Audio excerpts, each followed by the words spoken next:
एक छोटे से गांव में एक युवा बढ़ई राघव अपने जीवन की नई शुरुआत कर रहा था। वह गांव के एक छोटे से घर में अपनी माँ बाप के साथ रहता था। राघव का जीवन सादा और मेहनत से भरा हुआ था। वह अपने काम में बहुत माहिर था और उसकी प्रसिद्धि गांव से बाहर भी फैलने लगी थी। उसकी कारीगरी की वजह से उसे अच्छे अच्छे काम मिलते थे और लोग उसकी दी हुई चीज़ों की तारीफ किया करते थे। राघव का जीवन शांत और खुशहाल था, लेकिन एक दिन उसकी मुलाकात एक सुंदर लड़की से हुई जिसका नाम साक्षी था। साक्षी को देख राघव का दिल धड़कने लगा। साक्षी भी बहुत सुंदर और समझदार लड़की थी जो गांव में अपनी माँ के साथ रहती थी। साक्षी के बारे में जो एक बात सबसे ज्यादा प्रसिद्ध थी वह थी उसकी खूबसूरती और उसकी चालाकी। राघव ने धीरे धीरे साक्षी से दोस्ती करना शुरू किया। दोनों के बीच बहुत अच्छे संबंध बन गए। साक्षी की बातों में एक विशेष आकर्षण था जो राघव को अपनी ओर खींचता था। उसकी मृदु मुस्कान, शालीनता और समझदारी से राघव का दिल बार बार धड़कता था। धीरे धीरे यह दोस्ती प्रेम में बदल गई और एक दिन राघव ने साक्षी से शादी के लिए प्रस्ताव दिया। साक्षी ने खुशी खुशी इसे स्वीकार किया। विवाह के बाद राघव और साक्षी का जीवन सुहाना था। वे दोनों एक दूसरे के साथ समय बिताने लगे और उनका जीवन प्यार और समर्पण से भरा हुआ था। राघव अपनी पत्नी साक्षी को बहुत प्यार करता था और उसका हर काम उसकी खुशी के लिए करता था। वह जानता था कि उसकी पत्नी साक्षी बहुत समझदार है, लेकिन कभी कभी उसे शक होने लगता था। उसकी पत्नी बहुत सुंदर और आकर्षक थी और उसे लगता था कि कहीं उसकी पत्नी का ध्यान दूसरों की ओर तो नहीं जा रहा है। राघव के मन में धीरे धीरे एक विचार आया कि क्या वह अपनी पत्नी की वफादारी पर पूरा विश्वास कर सकता है। उसने तय किया कि वह अपनी पत्नी की वफादारी की परीक्षा लेगा। वह जानता था कि अगर उसने सीधे तौर पर अपनी पत्नी से इस बारे में बात की तो वह शायद उसे झूठी बातें बताएगी। इसलिए उसने अपने दिमाग में एक योजना बनाई जो एक दिन उसकी पत्नी के चरित्र की असलियत उजागर करेगी। राघव ने अपने मन में यह योजना बनाई कि वह कुछ दिनों के लिए घर से बाहर जाएगा और देखेगा कि उसकी पत्नी साक्षी किस तरह का व्यवहार करती है। उसने यह सोचकर अपनी पत्नी को बताया कि वह कुछ दिनों के लिए एक धनी व्यक्ति के यहाँ काम करने जा रहा है। साक्षी ने खुशी खुशी उसे जाने की अनुमति दी और उसके जाने से पहले उसके लिए खाना और अन्य आवश्यक चीजें तैयार की। राघव ने सोचा, यह अवसर मुझे अपनी पत्नी का सच जानने का मौका देगा। जब राघव घर से बाहर जाने के लिए तैयार हुआ तो साक्षी ने उसे बहुत सारा प्यार दिया। वह राघव से कहने लगी, तुम जल्दी वापस आना और ध्यान रखना। राघव ने भी कहा, तुम चिंता मत करो, मैं जल्दी लौट आऊंगा। इसके बाद राघव घर से निकल गया और दूर जाकर एक पेड़ पर चढ़कर अपनी पत्नी की निगरानी करने का फैसला किया। वह वहां से देख रहा था कि साक्षी घर में क्या करती है और किससे मिलती है। साक्षी को पता था कि राघव कुछ दिन के लिए घर से बाहर जा रहा है, इसलिए उसने आराम से घर का दरवाजा बंद किया और अच्छे कपड़े पहनकर बाहर निकल पड़ी। राघव ने यह देखा और अपनी निगाहों से साक्षी का पीछा करने लगा। वह साक्षी को एक आदमी के घर में घुसते हुए देखता है। राघव को यह देखकर एक बहुत ही गहरी चिंता होने लगी। साक्षी ने दरवाजा खोला और उस आदमी को अंदर बुलाया। राघव ने सब कुछ चुपचाप देखा और मन ही मन गुस्से से भर गया। वह सोचने लगा, क्या यही उसकी पत्नी का सच है? राघव ने यह सब देखा और अपनी योजना पर काम करना शुरू किया। अब वह जानता था कि उसकी पत्नी ने किसी और आदमी से संबंध बना लिया है। उसने सोचा कि अब वह जो भी करेगा उससे साक्षी का असली चेहरा सामने आ जाएगा। वह घर लौट आया और छिपने के लिए बिस्तर के नीचे छिप गया। उसका दिल तेजी से धड़क रहा था क्योंकि अब वह जल्द ही अपनी पत्नी के धोखे को उजागर करने वाला था। रात हो गई और साक्षी के प्रेमी ने घर के दरवाजे पर दस्तक दी। साक्षी ने उसे अंदर बुलाया और दरवाजा बंद किया। राघव बिस्तर के नीचे से सब कुछ देख रहा था, लेकिन अचानक कुछ ऐसा हुआ जिसे राघव ने बिल्कुल भी नहीं सोचा था। साक्षी को जैसे ही अपने पैरों के नीचे कोई ठोस चीज महसूस हुई, वह तुरंत समझ गई कि कोई छिपा हुआ है। उसकी आंखों में एक तीव्र चमक आई और उसने तुरंत अपनी योजना पर काम करना शुरू किया। वह चिल्लाते हुए बोली, तुम क्या कर रहे हो? तुम मुझे छूने की कोशिश कर रहे हो। अगर तुमने ऐसा किया तो मैं तुम्हें मार दूंगी। राघव यह सब सुनकर चौंक गया क्योंकि उसने यह नहीं सोचा था कि उसकी पत्नी इतनी चालाक होगी। साक्षी ने अपने प्रेमी को यह समझाना शुरू किया कि वह क्या कर रही थी। तुम्हें क्या लगता है? उसने कहा, मेरे पति की उम्र बहुत कम है। मैंने मंदिर में पादरी से पूछा कि मेरे पति की लंबी उम्र कैसे हो सकती है। पादरी ने मुझे बताया कि मुझे किसी और पुरुष को घर बुलाना होगा ताकि मौत मेरे पति को न ले जाए। जब मुझे यह विचार आया तो मैंने सोचा कि तुम आओगे और सब कुछ ठीक हो जाएगा। साक्षी ने एक झूठी कहानी बनाई जिसमें वह पूरी तरह से अपने पति को धोखा दे रही थी, लेकिन उसकी चालाकी इतनी परिपक्व थी कि राघव भी इसे समझने में चूक गया। राघव अब तक बिस्तर के नीचे से छिपा हुआ था और उसकी पत्नी ने जो कुछ भी कहा वह उसी पर विश्वास करता गया।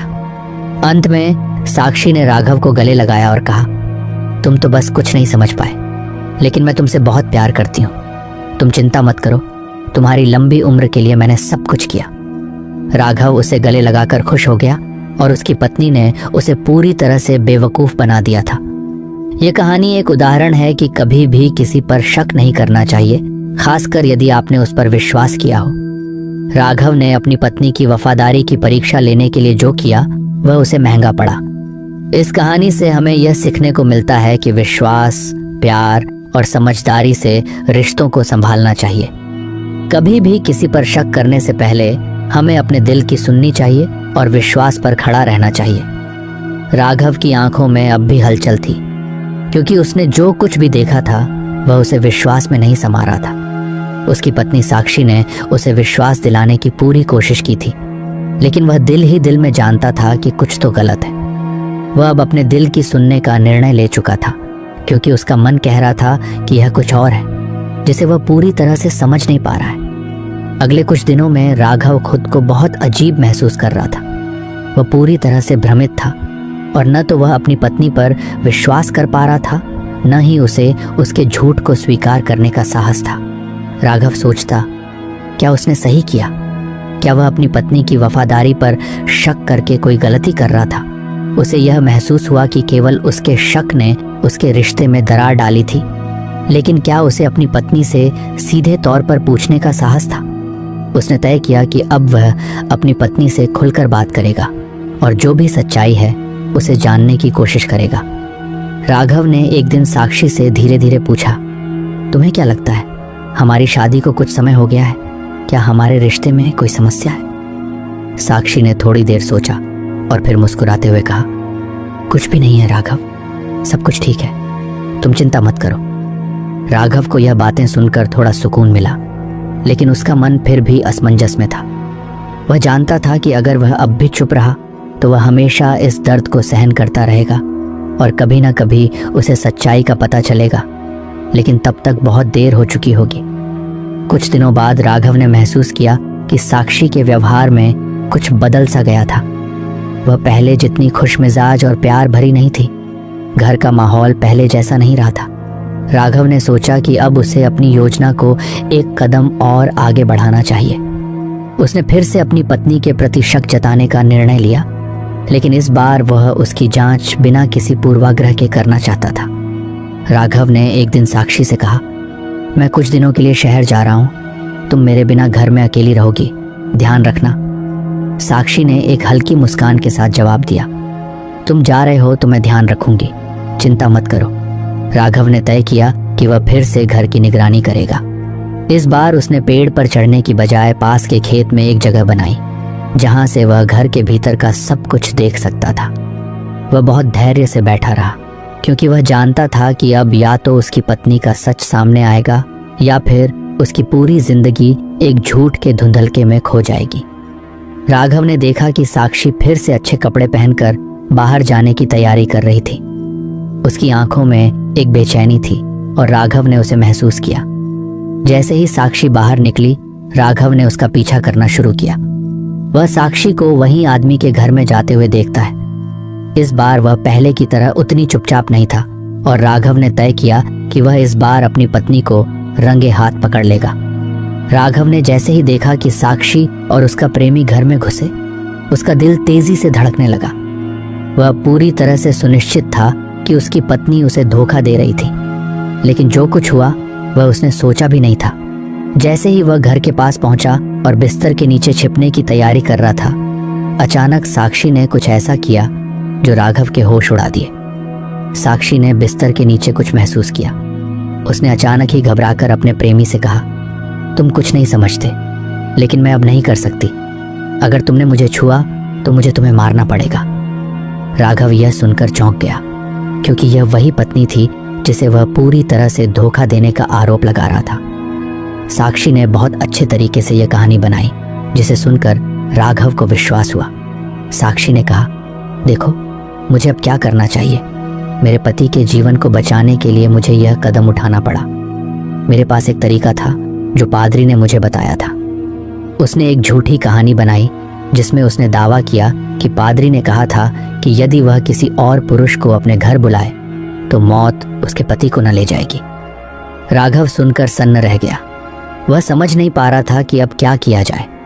उसकी पत्नी ने उसे इस झूठी कहानी में पूरी तरह से फंसा लिया था। वह यह सोचने लगा कि क्या वह अपनी पत्नी को गलत समझने की भूल कर रहा था। राघव बहुत कंफ्यूज था, क्योंकि उसने अब तक जो देखा था वह सब कुछ अब सवालों के घेरे में था।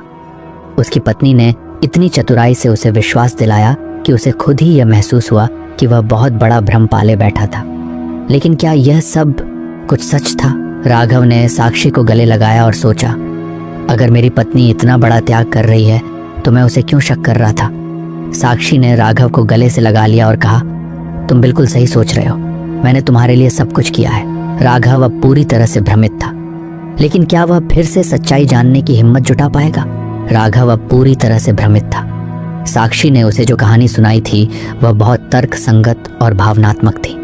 उसका दिल अब इस उलझन में था कि क्या वह अपनी पत्नी के प्रति अपनी भावना को सही ठहरा सकता है या नहीं। उसके मन में कई सवाल उभर रहे थे, लेकिन उसकी पत्नी के प्यार और उसके समझाने के तरीके ने उसे शंका में डाल दिया था। क्या वह अपनी पत्नी के प्रेम को धोखा समझ रहा था या वह सच में सही था? अगले कुछ दिनों तक राघव ने अपनी पत्नी के साथ सामान्य जीवन बिताने की कोशिश की, लेकिन उसके दिल में लगातार उथल पुथल होती रही। वह अक्सर सोचता, क्या मैं ही गलत था? क्या मेरी पत्नी सच में मेरे लिए सब कुछ कर रही है? और फिर उसके मन में यह भी सवाल आता, अगर यह सब सच है तो क्या वह इतना प्यार और त्याग कर रही है, या फिर यह सब सिर्फ एक बहाना है? साक्षी ने कभी भी राघव को ऐसा महसूस नहीं होने दिया कि वह किसी गलत रास्ते पर चल रहा है। वह हमेशा उसे खुश रखने की कोशिश करती और उसे भरोसा दिलाती कि वह उसके लिए पूरी तरह से समर्पित है। लेकिन राघव का मन हमेशा कुछ न कुछ ढूंढता रहता था, कुछ और जिसे वह पूरी तरह से समझ सके और स्वीकार कर सके। कुछ हफ्तों बाद एक दिन राघव ने देखा कि साक्षी कुछ अलग सी लग रही थी। वह घर में बहुत व्यस्त थी और उसके चेहरे पर कुछ बेचैनी थी। राघव को लगा कि शायद वह किसी परेशानी का सामना कर रही है। उसने साक्षी से पूछा, क्या तुम ठीक हो? तुम्हारा चेहरा कुछ थका हुआ सा लग रहा है। साक्षी ने मुस्कुराते हुए कहा, कुछ नहीं, बस थोड़ा सा काम बढ़ गया है, सब कुछ ठीक है। लेकिन राघव का मन कह रहा था कि कुछ तो गलत है। वह अपने शक्कों को अब और अधिक दबाने की कोशिश कर रहा था, क्योंकि साक्षी ने पहले ही उसे विश्वास दिलाया था कि वह उसके लिए सब कुछ कर रही है। लेकिन फिर एक दिन राघव को एक चौंकाने वाला संकेत मिला। वह सुबह सुबह काम पर जाने के लिए घर से बाहर निकला और रास्ते में देखा कि साक्षी उसी आदमी के घर के पास खड़ी थी। राघव ने चुपके से उस दृश्य को देखा और उसे समझ नहीं आया कि वह क्या कर रहा है। क्या वह सच में अपनी पत्नी को धोखा देने की योजना बना रही थी? क्या वह फिर से झूठ बोल रही थी? राघव ने बिना समय गंवाए उस आदमी के घर का पीछा करना शुरू किया। इस बार वह यह तय करना चाहता था कि उसे क्या सच्चाई पता चलती है, चाहे वह कोई भी हो। साक्षी घर में घुसी और राघव ने देखा कि वह अपनी पहचान को छुपाने की पूरी कोशिश कर रही थी। ये वही घर था जहां वह पहले भी आई थी। अब वह निश्चित था कि साक्षी का हर कदम एक चुप्पी छिपाने का प्रयास था। राघव अब ठान चुका था कि वह अपनी पत्नी को इस बार रंगे हाथ पकड़ कर रहेगा। उसने फिर से अपना छिपने का स्थान वहीं पुराने बिस्तर के नीचे बनाया और इंतजार करने लगा। उसे यकीन था कि इस बार कुछ तो होगा जो उसकी सभी शंकाओं का जवाब देगा। रात हो चुकी थी और राघव को दिखाई दिया कि साक्षी अपने प्रेमी के साथ घर के अंदर आ रही थी। वह डर के बजाय उत्साहित था, क्योंकि यह समय था जब वह सच्चाई को जान सकेगा। लेकिन इस बार जब साक्षी ने अपने प्रेमी को अंदर बुलाया और दरवाज़ा बंद किया, राघव ने सुना कि साक्षी का स्वर बदल गया था। वह अपने प्रेमी से कह रही थी, तुम नहीं समझते, हमें अब जल्द से जल्द कुछ करना होगा। अगर तुमने मुझे फिर से ऐसा किया तो मुझे तुमसे डरने की कोई ज़रूरत नहीं। ये वही बिंदु था जब राघव को पूरा यकीन हो गया कि वह अपनी पत्नी के धोखे का शिकार हो चुका था। उसने अपनी योजना को जल्द से जल्द पूरा करने का निर्णय लिया। उसने सोचा, अब वह अपनी पत्नी से इस बारे में बात करेगा और जो भी सच्चाई है वह सामने लाएगा। साक्षी की सारी चालाकी अब राघव के सामने आ चुकी थी। उसने सोचा, क्या वह मेरी बेवकूफ़ी को लेकर हंसी उड़ा रही थी? और तब उसे यह एहसास हुआ कि उसकी पत्नी ने उसे कई बार झूठ बोला था और वह खुद एक धोखे का शिकार था। उसकी सारी शंका अब पूरी तरह से स्पष्ट हो गई थी। राघव ने धीरे धीरे बिस्तर से बाहर निकलकर साक्षी और उसके प्रेमी को देखा। वे दोनों बिस्तर पर बैठकर बातचीत कर रहे थे, लेकिन राघव को यह समझते देर न लगी कि यह सारी सच्चाई अब सामने आ चुकी है। उसने साक्षी से कहा, तुम क्या कर रही हो साक्षी? अब तुमसे क्या उम्मीद की जाए? साक्षी ने राघव की आंखों में झांकते हुए कहा, तुमने मुझसे कभी प्यार नहीं किया। अगर तुम मुझे समझते तो तुम्हें मुझे ऐसे जांचने की ज़रूरत नहीं पड़ती। मैं तुमसे प्यार करती थी, लेकिन तुमने मेरी उपेक्षा की और मुझे कभी समझा नहीं। राघव को यह सुनकर बहुत दुख हुआ, क्योंकि उसकी पत्नी ने उसका दिल तोड़ा था और अब उसे समझ में आया कि उसने अपनी सारी गलतियों को नज़रअंदाज किया। साक्षी ने अब अपने अंतिम खेल को पूरा कर लिया था। राघव ने अपने जीवन के इस सबसे बड़े धोखे को स्वीकार किया और यह तय किया कि वह कभी भी किसी पर बिना वजह शक नहीं करेगा। उसने अपने जीवन का सबसे बड़ा सबक सीखा। विश्वास एक रिश्ते की सबसे महत्वपूर्ण नींव होती है और अगर विश्वास टूट जाए तो रिश्ते की दीवारें भी ढह जाती हैं। वह अब अपनी गलती पर पछता रहा था, लेकिन उसने तय किया कि वह आगे बढ़ेगा और जीवन में सच्चाई का सामना करेगा। राघव ने साक्षी से खुलकर बातें की और उसे बताया कि अब वह उसे पूरी तरह से समझ चुका है।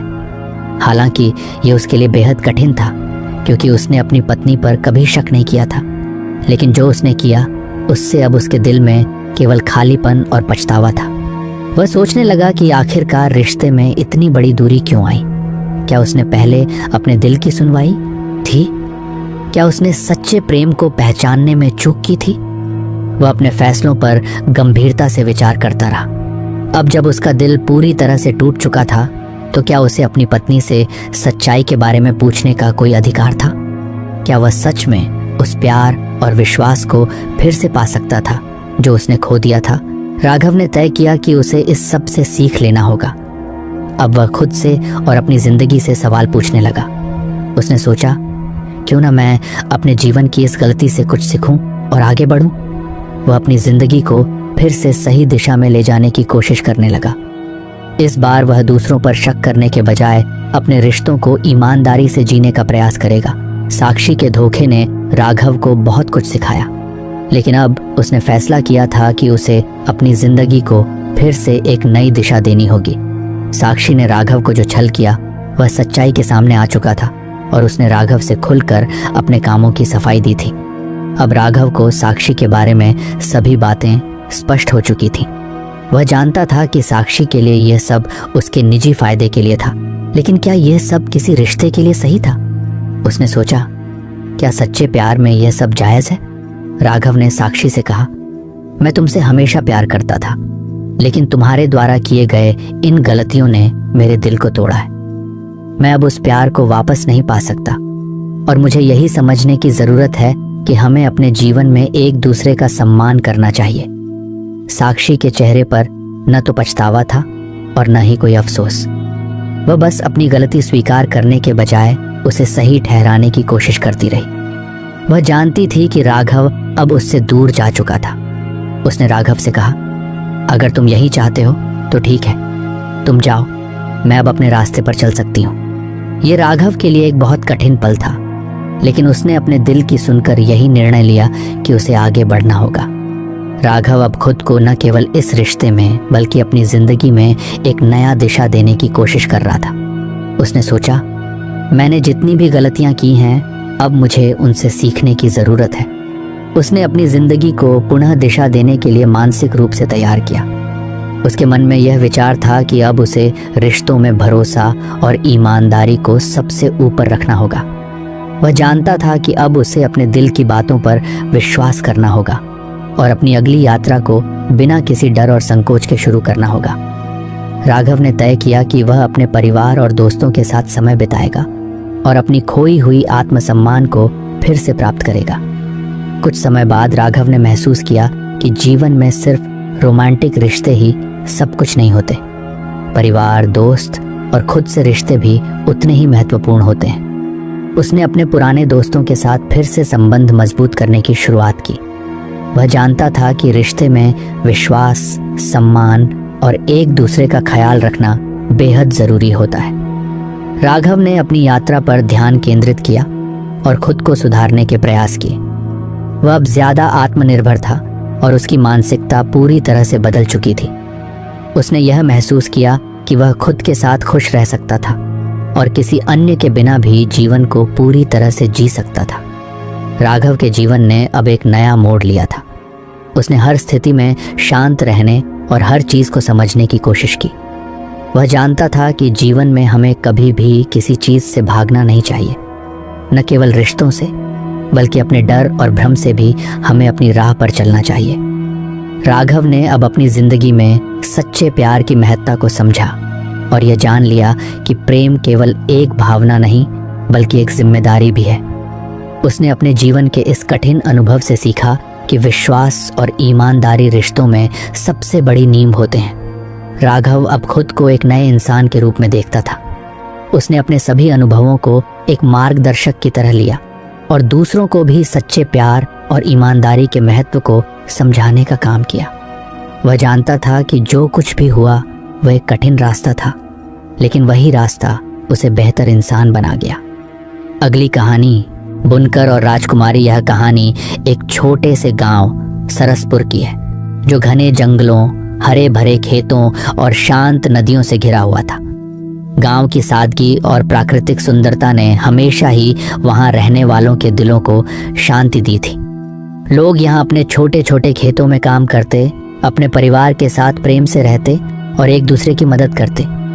लेकिन इस गांव में एक व्यक्ति था जिसकी पहचान केवल उसकी कला से थी, और वह था रामू, गांव का बुनकर। उसकी कला की एक अलग ही दुनिया थी। रामू को बुनाई का हुनर उसके दादा से मिला था। उसके दादा भी इसी गांव के मशहूर बुनकर थे। लोग कहते थे कि रामू के दादा ने अपनी बुनाई से ही कई राजमहलों को सजाया था। रामू की माँ हमेशा उसे यह कहानी सुनाती और कहती, तुम्हारे दादा की कला किसी भी महल में, किसी भी बड़े दरबार में राजा महाराजाओं की पसंदीदा थी। वही कला तुम्हारे हाथों में भी है बेटा। रामू का दिल उन शब्दों में बसा था, लेकिन वह जानता था कि उसकी जिंदगी अब बहुत बदल चुकी थी। उसके पास केवल एक छोटी सी झोपड़ी, कच्ची मिट्टी की दीवारें और एक पुरानी चूल्हा था, जिसमें वह बैठकर अपनी कला का अभ्यास करता। उसके हाथों से बुनने वाले कपड़े बहुत खास होते थे, लेकिन सरसपुर जैसे छोटे से गांव में उनकी कोई खास कीमत नहीं थी। उसकी ख्वाहिश थी कि एक दिन उसकी कला का मूल्य पहचाना जाए और वह किसी बड़े दरबार में अपनी कला दिखाने का अवसर पाए। रामू का दिल अपनी कला को दुनिया के सबसे बड़े मंच पर दिखाने के लिए बहुत बेचैन था। वह सोचता था, अगर राजमहल में मेरी कला को पहचाना जाए तो मेरी जिंदगी बदल सकती है। शायद लोग मुझे उस तरह से जाने जैसे मेरे दादा को जाना जाता था। यही वह ख्वाहिश थी जो हर रोज उसे मेहनत करने के लिए प्रेरित करती थी। वह बुनाई की अपनी कला को नित्य नए रूप में ढालता, जिसमें न केवल सुंदरता बल्कि एक गहरी सोच और भावनाओं का भी समावेश था। रामू का एक सपना था राजकुमारी से मिलना। उसने हमेशा सुना था कि उसकी कला यदि राजमहल तक पहुंच गई तो शायद राजकुमारी उसकी कला को सराहेगी। राजकुमारी जो अपने राज्य के सभी वस्त्रों को खुद डिजाइन करने के लिए मशहूर थी, वह हर बार अपनी कला के बारे में कहती थी। सभी कला रूपों में बुनाई का सबसे खास स्थान है, क्योंकि इसमें समर्पण और आत्मा की छाप होती है। रामू यह सुनकर सोचता था, क्या वह राजकुमारी मेरी बुनाई को भी समझेगी? यह सवाल उसके मन में हर दिन और अधिक गहरा हो जाता था। रामू ने अपनी कला पर और मेहनत करना शुरू कर दिया। उसने न केवल अपने पुराने तरीकों का अभ्यास किया, बल्कि नए रंगों, डिजाइनों और बुनाई के तरीकों की खोज भी की। वह हर दिन घंटों अपनी सूत की नली और छड़ी के साथ काम करता। कई बार उसके हाथों से खून भी निकल आता, लेकिन उसकी आत्मा को चैन मिलता जब वह एक नया डिज़ाइन पूरा करता। वह एक नई बुनाई की तकनीक पर काम कर रहा था जो उसने कभी किसी को नहीं सिखाई थी। इसमें बुनाई के दौरान सूत के धागों में रंगों की ऐसी मिलावट होती जो सूर्य की रोशनी में और भी चमकती। जब रामू यह कला करता तो उसे ऐसा महसूस होता जैसे वह कोई मंत्र पढ़ रहा हो जो उसे कला की नई ऊंचाई तक ले जाएगा। उसकी मेहनत में कोई कमी नहीं थी, लेकिन एक दिन रामू को एक अप्रत्याशित बात का सामना करना पड़ा। एक दिन गांव के बाहर एक व्यापारी आया और उसकी बुनाई की कला को देखा। व्यापारी ने रामू से कहा, यह कपड़ा बहुत अद्भुत है, मुझे इसे बाजार में बेचना होगा। ये मेरे व्यापार को नई ऊंचाइयों तक पहुंचाएगा। रामू ने सोचा, यह मौका शायद मेरे लिए है, लेकिन उसने व्यापारी से विनम्रता से कहा, यह कपड़ा मैं कहीं और भेजने के लिए नहीं बना रहा हूँ, इसे मुझे एक खास स्थान पर भेजने का अवसर चाहिए। व्यापारी ने हैरान होकर पूछा, कहाँ? रामू ने उत्तर दिया, राजमहल। व्यापारी हंसी में लौट पड़ा, क्या तुम पागल हो? कोई भी साधारण बुनकर राजमहल तक नहीं पहुंच सकता। वो वहां क्या करेगा? लेकिन रामू का आत्मविश्वास चट्टान की तरह मजबूत था। उसने एक लंबी सांस ली और कहा, मुझे विश्वास है कि मेरी कला वहां तक पहुंच सकती है। रामू ने दिन रात काम करना जारी रखा, लेकिन उसकी सोच अब कहीं और चली गई थी। उसकी सारी उम्मीदें राजमहल पर केंद्रित हो गईं। वह जानता था कि यह कोई साधारण काम नहीं होगा, और अगर उसे सफल होना है तो उसे अपनी कला के साथ साथ अपने दिल को भी राजमहल के दरवाजों तक पहुंचाने का तरीका ढूंढना होगा। रामू ने अपनी बहन ललिता से कहा, मैं अब इंतजार नहीं कर सकता, मुझे मेरी कला को पहचान दिलानी है। ललिता ने हंसते हुए कहा, भैया तुम तो हमेशा से मेरे लिए नायक रहे हो। अगर तुमने कुछ ठान लिया है तो वह पूरा होकर रहेगा। रामू ने अपना बुनाई का सबसे बेहतरीन कपड़ा तैयार किया और उसे पैक किया। इस बार वह कपड़ा सच्ची मेहनत, आत्मविश्वास और कला की छाप से भरा हुआ था। वह जानता था कि यह उसकी जिंदगी का सबसे बड़ा कदम है।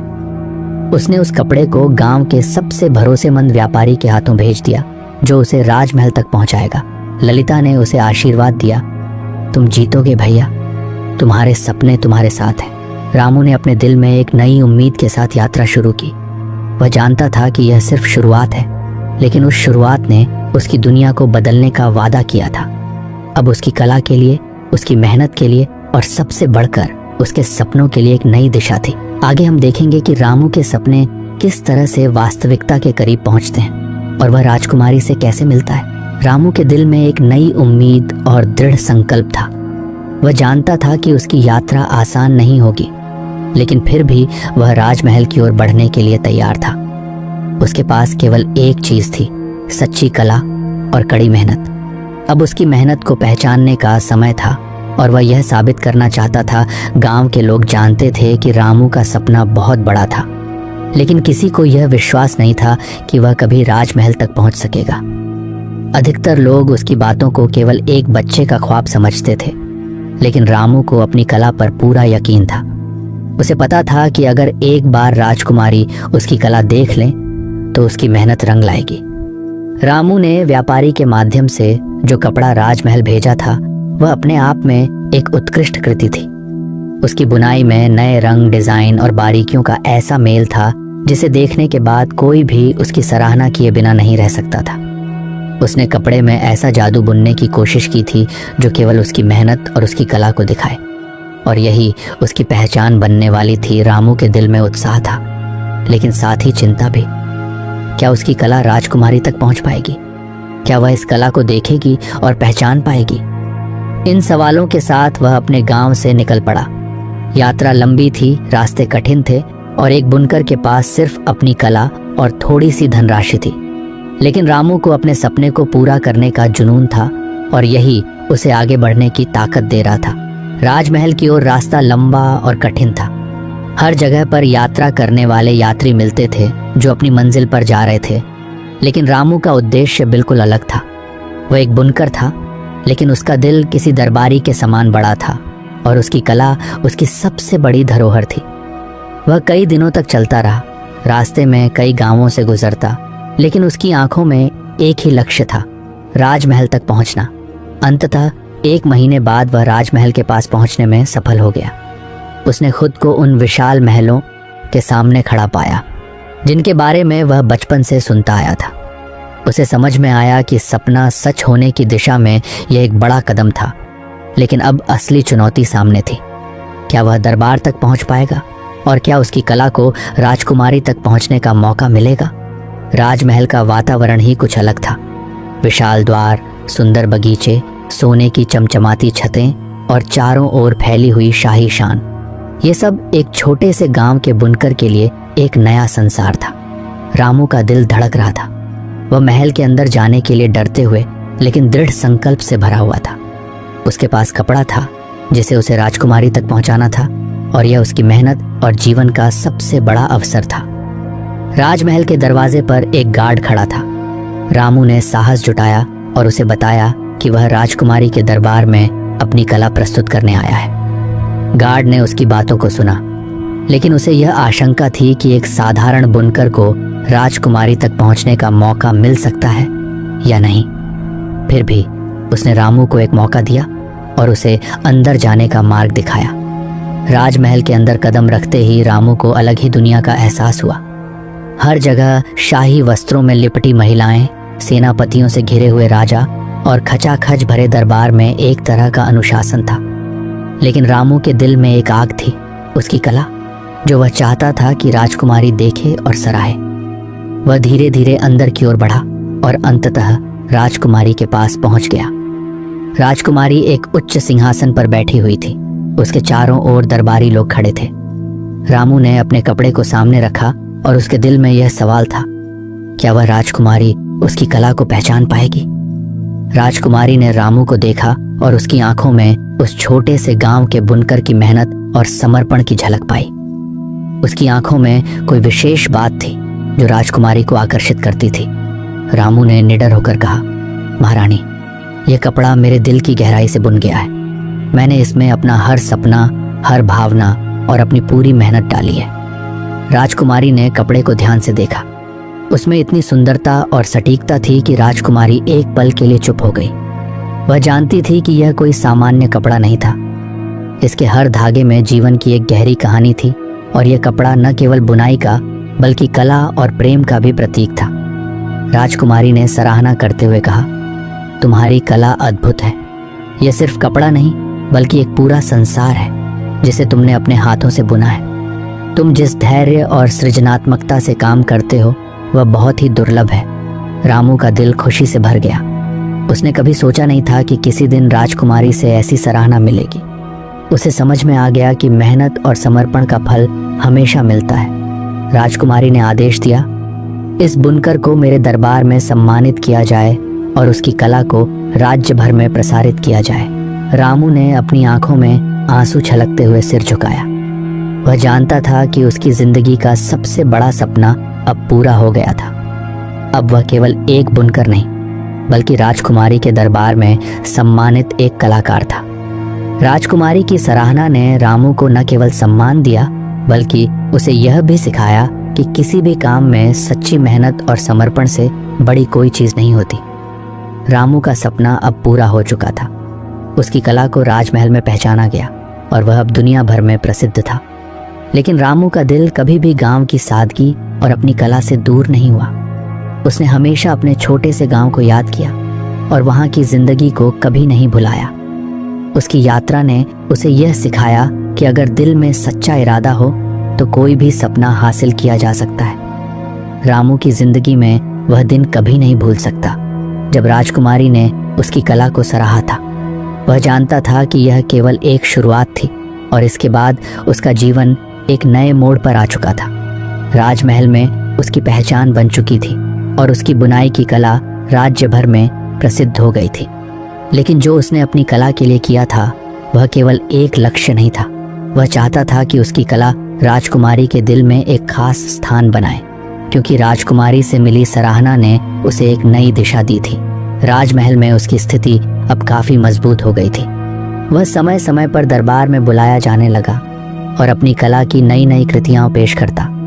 लेकिन रामू का दिल हमेशा एक ही सवाल में उलझा रहता था, क्या वह केवल एक कलाकार रहेगा या फिर राजकुमारी से एक गहरी मित्रता का रिश्ता भी बना पाएगा।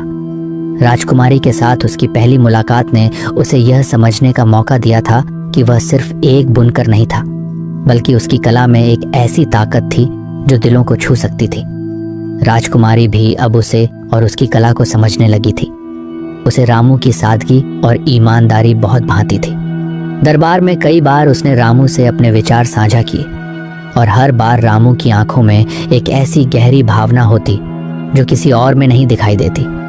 एक दिन जब रामू अपनी नई बुनाई की कृति लेकर राजमहल आया तो राजकुमारी ने उसे देखकर मुस्कुराते हुए कहा, रामू, तुम्हारी कला में एक अलग ही भाषा होती है जो शब्दों से नहीं बल्कि भावनाओं से जुड़ी होती है। मुझे यह बहुत पसंद है कि तुम अपनी कला को दिल से महसूस करते हो। रामू थोड़ा चौंका। धन्यवाद महारानी, लेकिन क्या आप हमेशा कला के बारे में इस तरह से सोचती हैं? राजकुमारी ने अपनी आंखों में गहरी सोच के साथ कहा, कला मेरे लिए जीवन का अभिन्न हिस्सा है। ये मेरी दुनिया को सुंदर बनाती है। जब मैं तुम्हारी कला को देखती हूँ तो मुझे लगता है कि यह न केवल दृश्य रूप में सुंदर है बल्कि इसमें एक गहरी समझ भी है। रामू ने सिर झुकाया और सच्चे दिल से कहा, मुझे खुशी है कि आप इसे समझ पाई हैं। ये मेरी जीवन की सबसे बड़ी सफलता है कि मेरी कला को आप जैसा एक बड़ा और समझदार व्यक्ति सराहत है। राजकुमारी ने रामू को देखा और कहा, तुमसे बातें करना मुझे बहुत अच्छा लगता है। तुम जितने महान कलाकार हो उतने ही अच्छे इंसान भी हो। मुझे लगता है कि हम दोनों बहुत कुछ सीख सकते हैं एक दूसरे से। यहाँ से रामू और राजकुमारी के बीच एक नई दोस्ती की शुरुआत हुई। वे अब केवल कलाकार और दरबारी नहीं थे बल्कि अच्छे दोस्त बन गए थे। राजकुमारी ने रामू से अपनी व्यक्तिगत बातों को भी साझा करना शुरू कर दिया।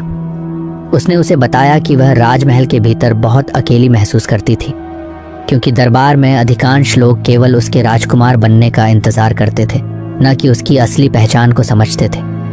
उसकी जिंदगी में कोई सच्चा मित्र नहीं था जो उसे अपनी सच्ची पहचान से जोड़ सके। रामू ने धीरे धीरे राजकुमारी को समझना शुरू किया और उसकी बातों को सुना। उसे महसूस हुआ कि राजकुमारी का जीवन भी एक खास बोझ से लदा हुआ था और वह भी अपनी पहचान को लेकर जूझ रही थी। एक दिन राजकुमारी ने रामू से कहा, तुम मुझे अपनी कला से बहुत कुछ सिखाते हो रामू। मैं सोच रही हूँ कि अगर मैं तुम्हारे साथ और भी ज्यादा समय बिता पाऊँ तो शायद मुझे अपने अंदर की कला और संवेदनाओं को और बेहतर तरीके से समझ पाऊँ। रामू ने हंसते हुए कहा, महारानी, अगर आप चाहें तो मैं आपको अपनी कला के बारे में और भी अधिक बताने के लिए तैयार हूँ। लेकिन कला केवल बाहरी रूप में नहीं होती, वह हमारे भीतर भी होती है। राजकुमारी ने उसकी बातों पर गंभीरता से विचार किया। क्या तुम सच में यह मानते हो कि कला हमारे भीतर होती है? रामू ने मुस्कुराते हुए कहा, हाँ, अगर हम अपनी आंतरिक भावनाओं को समझने की कोशिश करें तो हम अपनी कला को बेहतर तरीके से व्यक्त कर सकते हैं। कला सिर्फ बाहरी सुंदरता नहीं होती बल्कि यह हमारे दिल और दिमाग के हर कोने में छुपी होती है।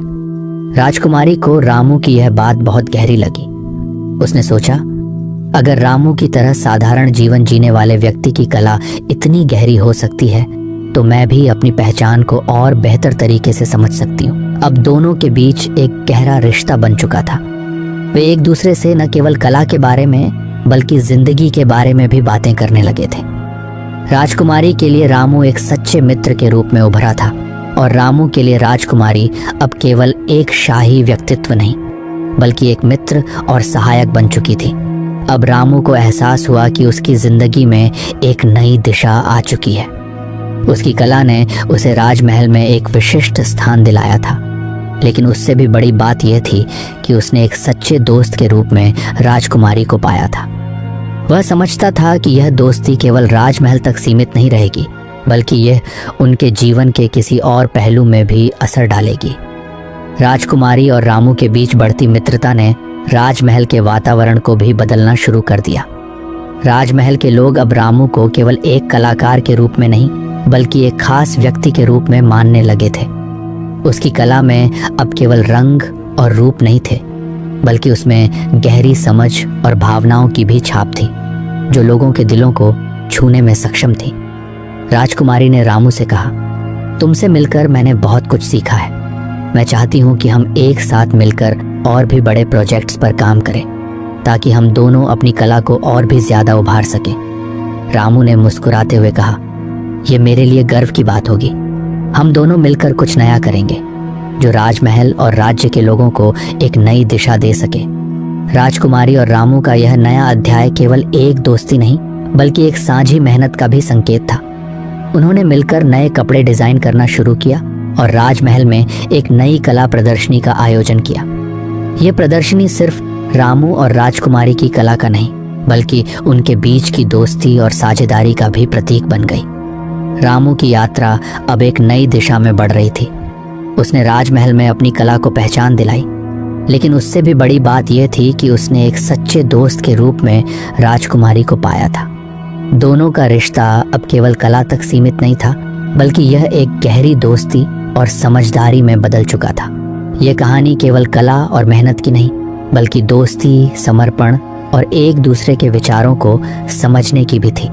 रामू और राजकुमारी के बीच की यह दोस्ती आने वाले दिनों में उनके जीवन के सबसे बड़े ताकतवर रिश्ते में बदलने वाली थी। रामू और राजकुमारी के बीच की मित्रता अब पूरी तरह से गहरी और विशेष बन चुकी थी। दोनों ने मिलकर कई अद्भुत बुनाई डिजाइनों की कृतियां तैयार की थीं, जो केवल राजमहल ही नहीं बल्कि पूरे राज्य में प्रसिद्ध हो गई थी।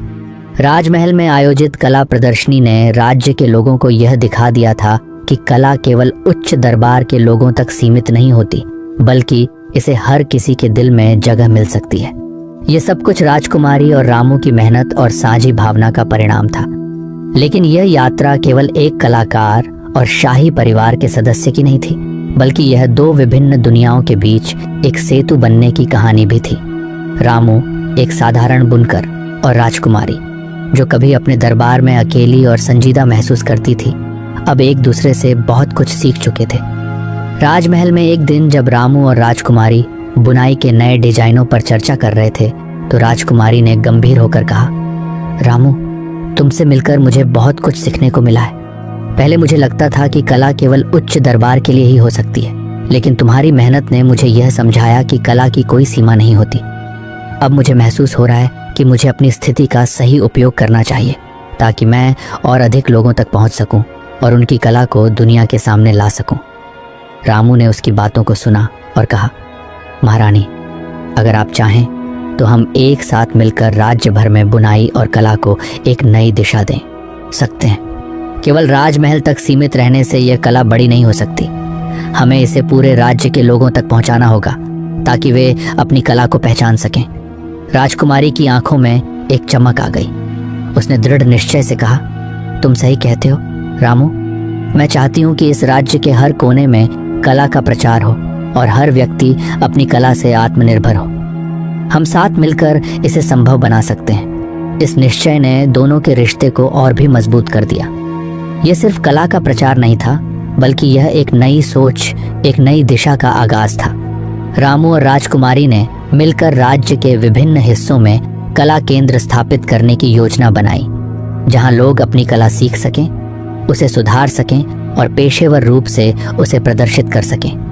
राजकुमारी और रामू के प्रयासों ने राज्य भर में एक नई क्रांति का जन्म लिया। पहले केवल शाही दरबार में ही कला को महत्व दिया जाता था, लेकिन अब राज्य के हर हिस्से में छोटे छोटे कला विद्यालय और कार्यशालाएं स्थापित की गईं। लोग, चाहे वे गरीब हों या अमीर, अब अपनी कला के माध्यम से अपनी पहचान बना सकते थे। रामू के बुनाई के स्कूल में लोग सीखने आए और राजकुमारी ने उन्हें प्रोत्साहित किया। उन्हें यह एहसास दिलाया कि कला केवल दिखावे का नहीं बल्कि आत्मा की गहराई से जुड़ी होती है। रामू ने अपनी कला को और भी बेहतर तरीके से लोगों तक पहुंचाने के लिए कई पहल की। वह गांव-गांव गया जहां लोगों को अपनी बुनाई की कला सिखाई। उसने यह समझाया कि कला केवल महलों तक सीमित नहीं होनी चाहिए बल्कि इसे हर व्यक्ति के जीवन का हिस्सा बनना चाहिए। उसकी यह सोच राजकुमारी के विचारों से पूरी तरह मेल खाती थी और दोनों ने मिलकर राज्य में कला और संस्कृति को समृद्ध करने का काम किया। समय के साथ रामू और राजकुमारी की दोस्ती और भी गहरी हो गई। वे एक दूसरे के विचारों, दृष्टिकोण और कार्यशैली को समझने लगे थे। राजकुमारी अब केवल एक शाही राजकुमारी नहीं रह गई थी बल्कि वह राज्य की कला और संस्कृति की एक सशक्त समर्थक बन चुकी थी। उसने अपनी स्थिति का उपयोग कर राज्य के हर व्यक्ति को कला से जोड़ने का काम किया। राजकुमारी ने राजमहल के शाही दरबार में एक समारोह आयोजित किया जिसमें रामू को सम्मानित किया गया। यह सम्मान केवल उसकी कला के लिए नहीं था, बल्कि यह उसकी समर्पण, कड़ी मेहनत और उस विश्वास का प्रतीक था जो उसने राजमहल में रहने वालों को और राज्य के लोगों को दिया था। समारोह के दौरान राजकुमारी ने कहा, रामू ने केवल एक बुनकर के रूप में अपनी पहचान नहीं बनाई, बल्कि उसने हमें यह सिखाया कि कला और संस्कृति केवल शाही दरबार तक सीमित नहीं हो सकती। उसकी मेहनत और कला ने हमें यह समझने का अवसर दिया कि सच्ची कला सभी के भीतर होती है और इसे पहचाना और सराहा जाना चाहिए। रामू ने विनम्रता से सिर झुकाया और कहा, महारानी, यह सब आपके विश्वास और समर्थन का परिणाम है। यदि आपने मुझे अपनी कला को प्रदर्शित करने का अवसर नहीं दिया होता तो मैं कभी नहीं जान पाता कि मेरी कला क्या असर डाल सकती है। राजकुमारी ने मुस्कुराते हुए कहा, यह हमारी साझी मेहनत का परिणाम है। तुम्हारी कला ने हमें वह दृष्टिकोण दिया है जिसे हम सभी को समझने की जरूरत थी। राजमहल में आयोजित समारोह के बाद रामू और राजकुमारी ने मिलकर राज्य भर में कला के प्रचार और प्रसार के लिए कई कदम उठाए। अब राज्य में केवल महल और दरबार नहीं, बल्कि गांव-गांव और शहर-शहर में कला का महत्व बढ़ चुका था। राज्य का हर नागरिक अब अपनी कला से जुड़कर आत्मनिर्भर बन चुका था। रामू की कला को केवल राजकुमारी ने ही नहीं, बल्कि राज्य के हर व्यक्ति ने सराहा और समझा। रामू की जिंदगी अब केवल एक बुनकर की जिंदगी नहीं थी, वह एक प्रेरणा बन चुका था और उसकी कला ने उसे एक नया मुकाम दिया था।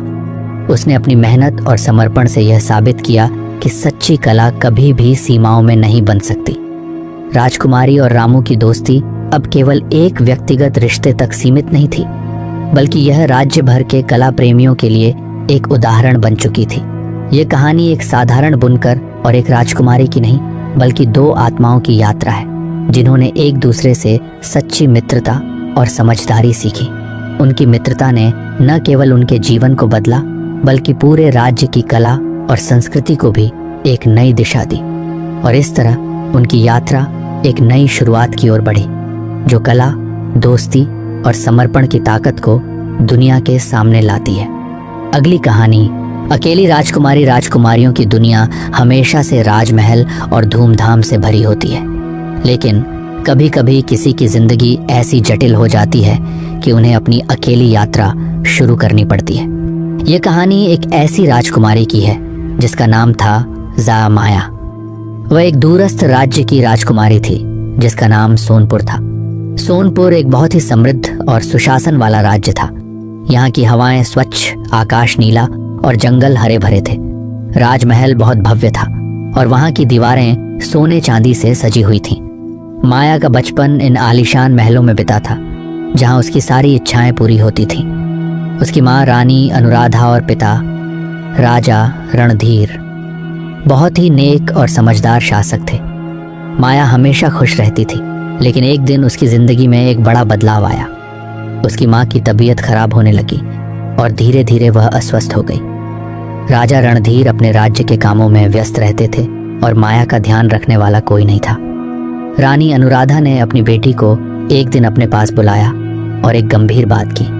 बिल्कुल माया, रानी अनुराधा ने धीरे से कहा, मैं तुमसे एक बहुत ज़रूरी बात करना चाहती हूँ। मुझे लगता है कि तुम एक दिन अपनी जिम्मेदारी समझोगी। तुम्हें कभी भी अपने राज्य को अकेले संभालने की स्थिति आ सकती है और उस वक्त तुम्हारी माँ का आशीर्वाद तुम्हारे साथ रहेगा। माया ने अपनी माँ की बातों को ध्यान से सुना और निश्चय किया कि वह अपनी माँ का ध्यान रखेगी। परंतु यह कोई सामान्य बात नहीं थी। जैसे जैसे समय बीतता गया, रानी अनुराधा की तबीयत और भी बिगड़ने लगी। राजमहल में सन्नाटा पसरा रहता और हर कोई चिंतित था। एक दिन रानी अनुराधा ने अचानक माया को अपने पास बुलाया। उनकी आंखों में आंसू थे और उनके चेहरे पर दर्द साफ दिख रहा था। माया, रानी ने बड़ी मुश्किल से कहा, अब मुझे लगता है कि मैं ज्यादा समय तक नहीं रह पाऊंगी, लेकिन तुम अकेली हो, तुम्हें अपनी शक्ति को पहचानना होगा। माया की आंखों में आंसू थे, लेकिन वह अपनी माँ की इच्छा को सम्मान देती हुई सिर झुकाकर बोली, माँ, आप जो कह रही हैं वो मैं समझ रही हूँ। मैं आपका आशीर्वाद लेकर अपनी जिंदगी की अगली यात्रा शुरू करूंगी। रानी ने हल्के से मुस्कुराते हुए माया का हाथ अपने हाथों में लिया और कहा, तुम्हारी यात्रा कठिन होगी, लेकिन तुम्हें कभी हार नहीं माननी है। याद रखना, सच की राह हमेशा कठिन होती है। रानी अनुराधा की ये आखिरी बातें माया के दिल में गूंजने लगीं। कुछ दिनों बाद रानी का निधन हो गया और माया अकेली रह गई। उसकी दुनिया उजड़ गई, लेकिन उसे यह भी समझ में आया कि अब उसे अपने राज्य के लोगों के लिए कुछ करना है। रानी की मौत के बाद माया ने अकेले ही राज्य के मामलों को संभालने का निर्णय लिया। उसने अपने पिता राजा रणधीर से अनुरोध किया कि वह उसे अपने राजमहल के कार्यों में सहयोग देने का अवसर दें। राजा रणधीर ने अपनी बेटी के साहस को देखा, लेकिन वह बहुत चिंतित थे। क्या तुम तैयार हो? राजा रणधीर ने माया से पूछा। हाँ पिताजी, मैं पूरी तरह तैयार हूँ। मुझे लगता है कि अब मुझे यह सब सीखने का समय है, माया ने दृढ़ता से कहा। राजा रणधीर ने अपनी बेटी को समझाते हुए कहा, तुम्हें यह जानना होगा कि हर निर्णय का प्रभाव होता है। तुम्हें कभी भी अपनी कमजोरी को नहीं दिखाना चाहिए। राजमहल में माया की भूमिका अब एक राजकुमारी से बढ़कर हो गई थी। वह अब सभी राजकुमारियों से अलग थी। वह न केवल राज्य के अंदर के कामों को देखती थी, बल्कि पड़ोसी राज्यों की राजनीतिक स्थिति, व्यापार और सांस्कृतिक संबंधों को भी समझने लगी थी। माया की नजरों में एक नई चमक थी। वह जानती थी कि उसकी माँ का आशीर्वाद और पिता का अनुभव उसे सही रास्ते पर ले जाएगा, लेकिन इस सफर में उसे कई मुश्किलों का सामना करना पड़ा। एक दिन माया को यह पता चला कि राज्य के पड़ोसी राज्य धीरगढ़ के शासक राजा वीरेंद्र ने उसकी संपत्ति पर कब्जा करने की कोशिश की थी। यह सुनकर माया हैरान रह गई। राजा वीरेंद्र ने ऐसा क्यों किया? माया ने चौंकते हुए पूछा। राजकुमारी, धीरगढ़ के राजा हमेशा से हमारी संपत्ति को देख रहे थे। वह चाहते थे कि हमारा राज्य कमजोर हो जाए ताकि वह हमारी जमीन हड़प सकें, महल के मंत्री ने जवाब दिया। माया को समझ में आ गया कि अब उसे अपना साहस और चतुराई दिखानी होगी। वह अकेली ही अपने राज्य को बचाने के लिए हर कदम उठाने के लिए तैयार थी। माया ने सबसे पहले राजा वीरेंद्र से बातचीत का निर्णय लिया। उसने अपनी पूरी टीम को तैयार किया और एक योजना बनाई। हम शांतिपूर्वक बातचीत करेंगे। यदि वह हमारी पेशकश को स्वीकार नहीं करते तो हमें अपनी सेनाओं को तैयार करना होगा। माया ने अपनी योजना बताई। राजा वीरेंद्र से मिलने का दिन आया। माया ने बड़े आराम से और आत्मविश्वास से उसे देखा। वह जानती थी कि यह उनका सबसे कठिन और महत्वपूर्ण निर्णय होगा। राजा वीरेंद्र, माया ने आदर से कहा, हमारे राज्य ने हमेशा शांति और सौहार्द बनाए रखने की कोशिश की है। यदि आप चाहते हैं तो हम सहयोग कर सकते हैं, लेकिन हम किसी भी स्थिति में अपनी स्वतंत्रता और संपत्ति का त्याग नहीं करेंगे। राजा वीरेंद्र ने माया को गहरे से देखा और कहा, तुम बहुत समझदार हो राजकुमारी माया, लेकिन याद रखना, कभी कभी शक्ति से ही सब कुछ मिलता है। माया ने अपनी आंखें तिरछी की और कहा, सत्ता नहीं, न्याय और सच की ताकत सबसे बड़ी होती है। राजा वीरेंद्र थोड़ी देर चुप रहा, फिर उसने सिर झुका लिया और कहा, ठीक है, हम आपसे इस बार कोई ख्वाहिश नहीं करेंगे, लेकिन ध्यान रखो, ये युद्ध का मैदान है। माया ने अपने राज्य की रक्षा की और उसके बाद धीरगढ़ के राजा ने कभी भी सोनपुर राज्य को तंग करने का प्रयास नहीं किया। राजमहल में लौटकर माया ने अपने पिता राजा रणधीर को विश्वास दिलाया कि वह अपनी जिम्मेदारी निभा सकती है। इस घटना के बाद माया ने अपनी यात्रा की शुरुआत की और अपने राज्य को एक नई दिशा दी। आगे हम देखेंगे कि माया को अपनी ताकत और सच्चाई के साथ कई और चुनौतियों का सामना करना पड़ता है और कैसे वह अपनी शासन क्षमता को मजबूत करती है। राजकुमारी माया ने राज्य की सत्ता संभालने के बाद पहले ही दिन से यह महसूस किया कि उसे न केवल राजकीय मामलों में बल्कि अपने लोगों की सुरक्षा, भलाई और खुशहाली के लिए भी ठोस कदम उठाने होंगे। राजा वीरेंद्र से हुई बातचीत ने उसे यह समझा दिया था कि शक्ति केवल सैन्य बल में नहीं, बल्कि अपने लोगों का विश्वास जीतने और सही दिशा में निर्णय लेने में होती है। माया का पहला कदम राज्य के आंतरिक मामलों को सुधारने का था। सबसे पहले उसने राज्य के विभिन्न हिस्सों में एक दौरा किया ताकि वह अपने लोगों के दुख दर्द और समस्याओं को समझ सके। लोगों ने उसे खुले दिल से स्वागत किया, लेकिन साथ ही अपनी परेशानियां भी बताईं। राजकुमारी, यहाँ के कुछ हिस्सों में पानी की भारी कमी हो रही है। कई गांवों में लोग पानी के लिए महीनों तक इंतजार करते हैं, एक बुजुर्ग किसान ने कहा।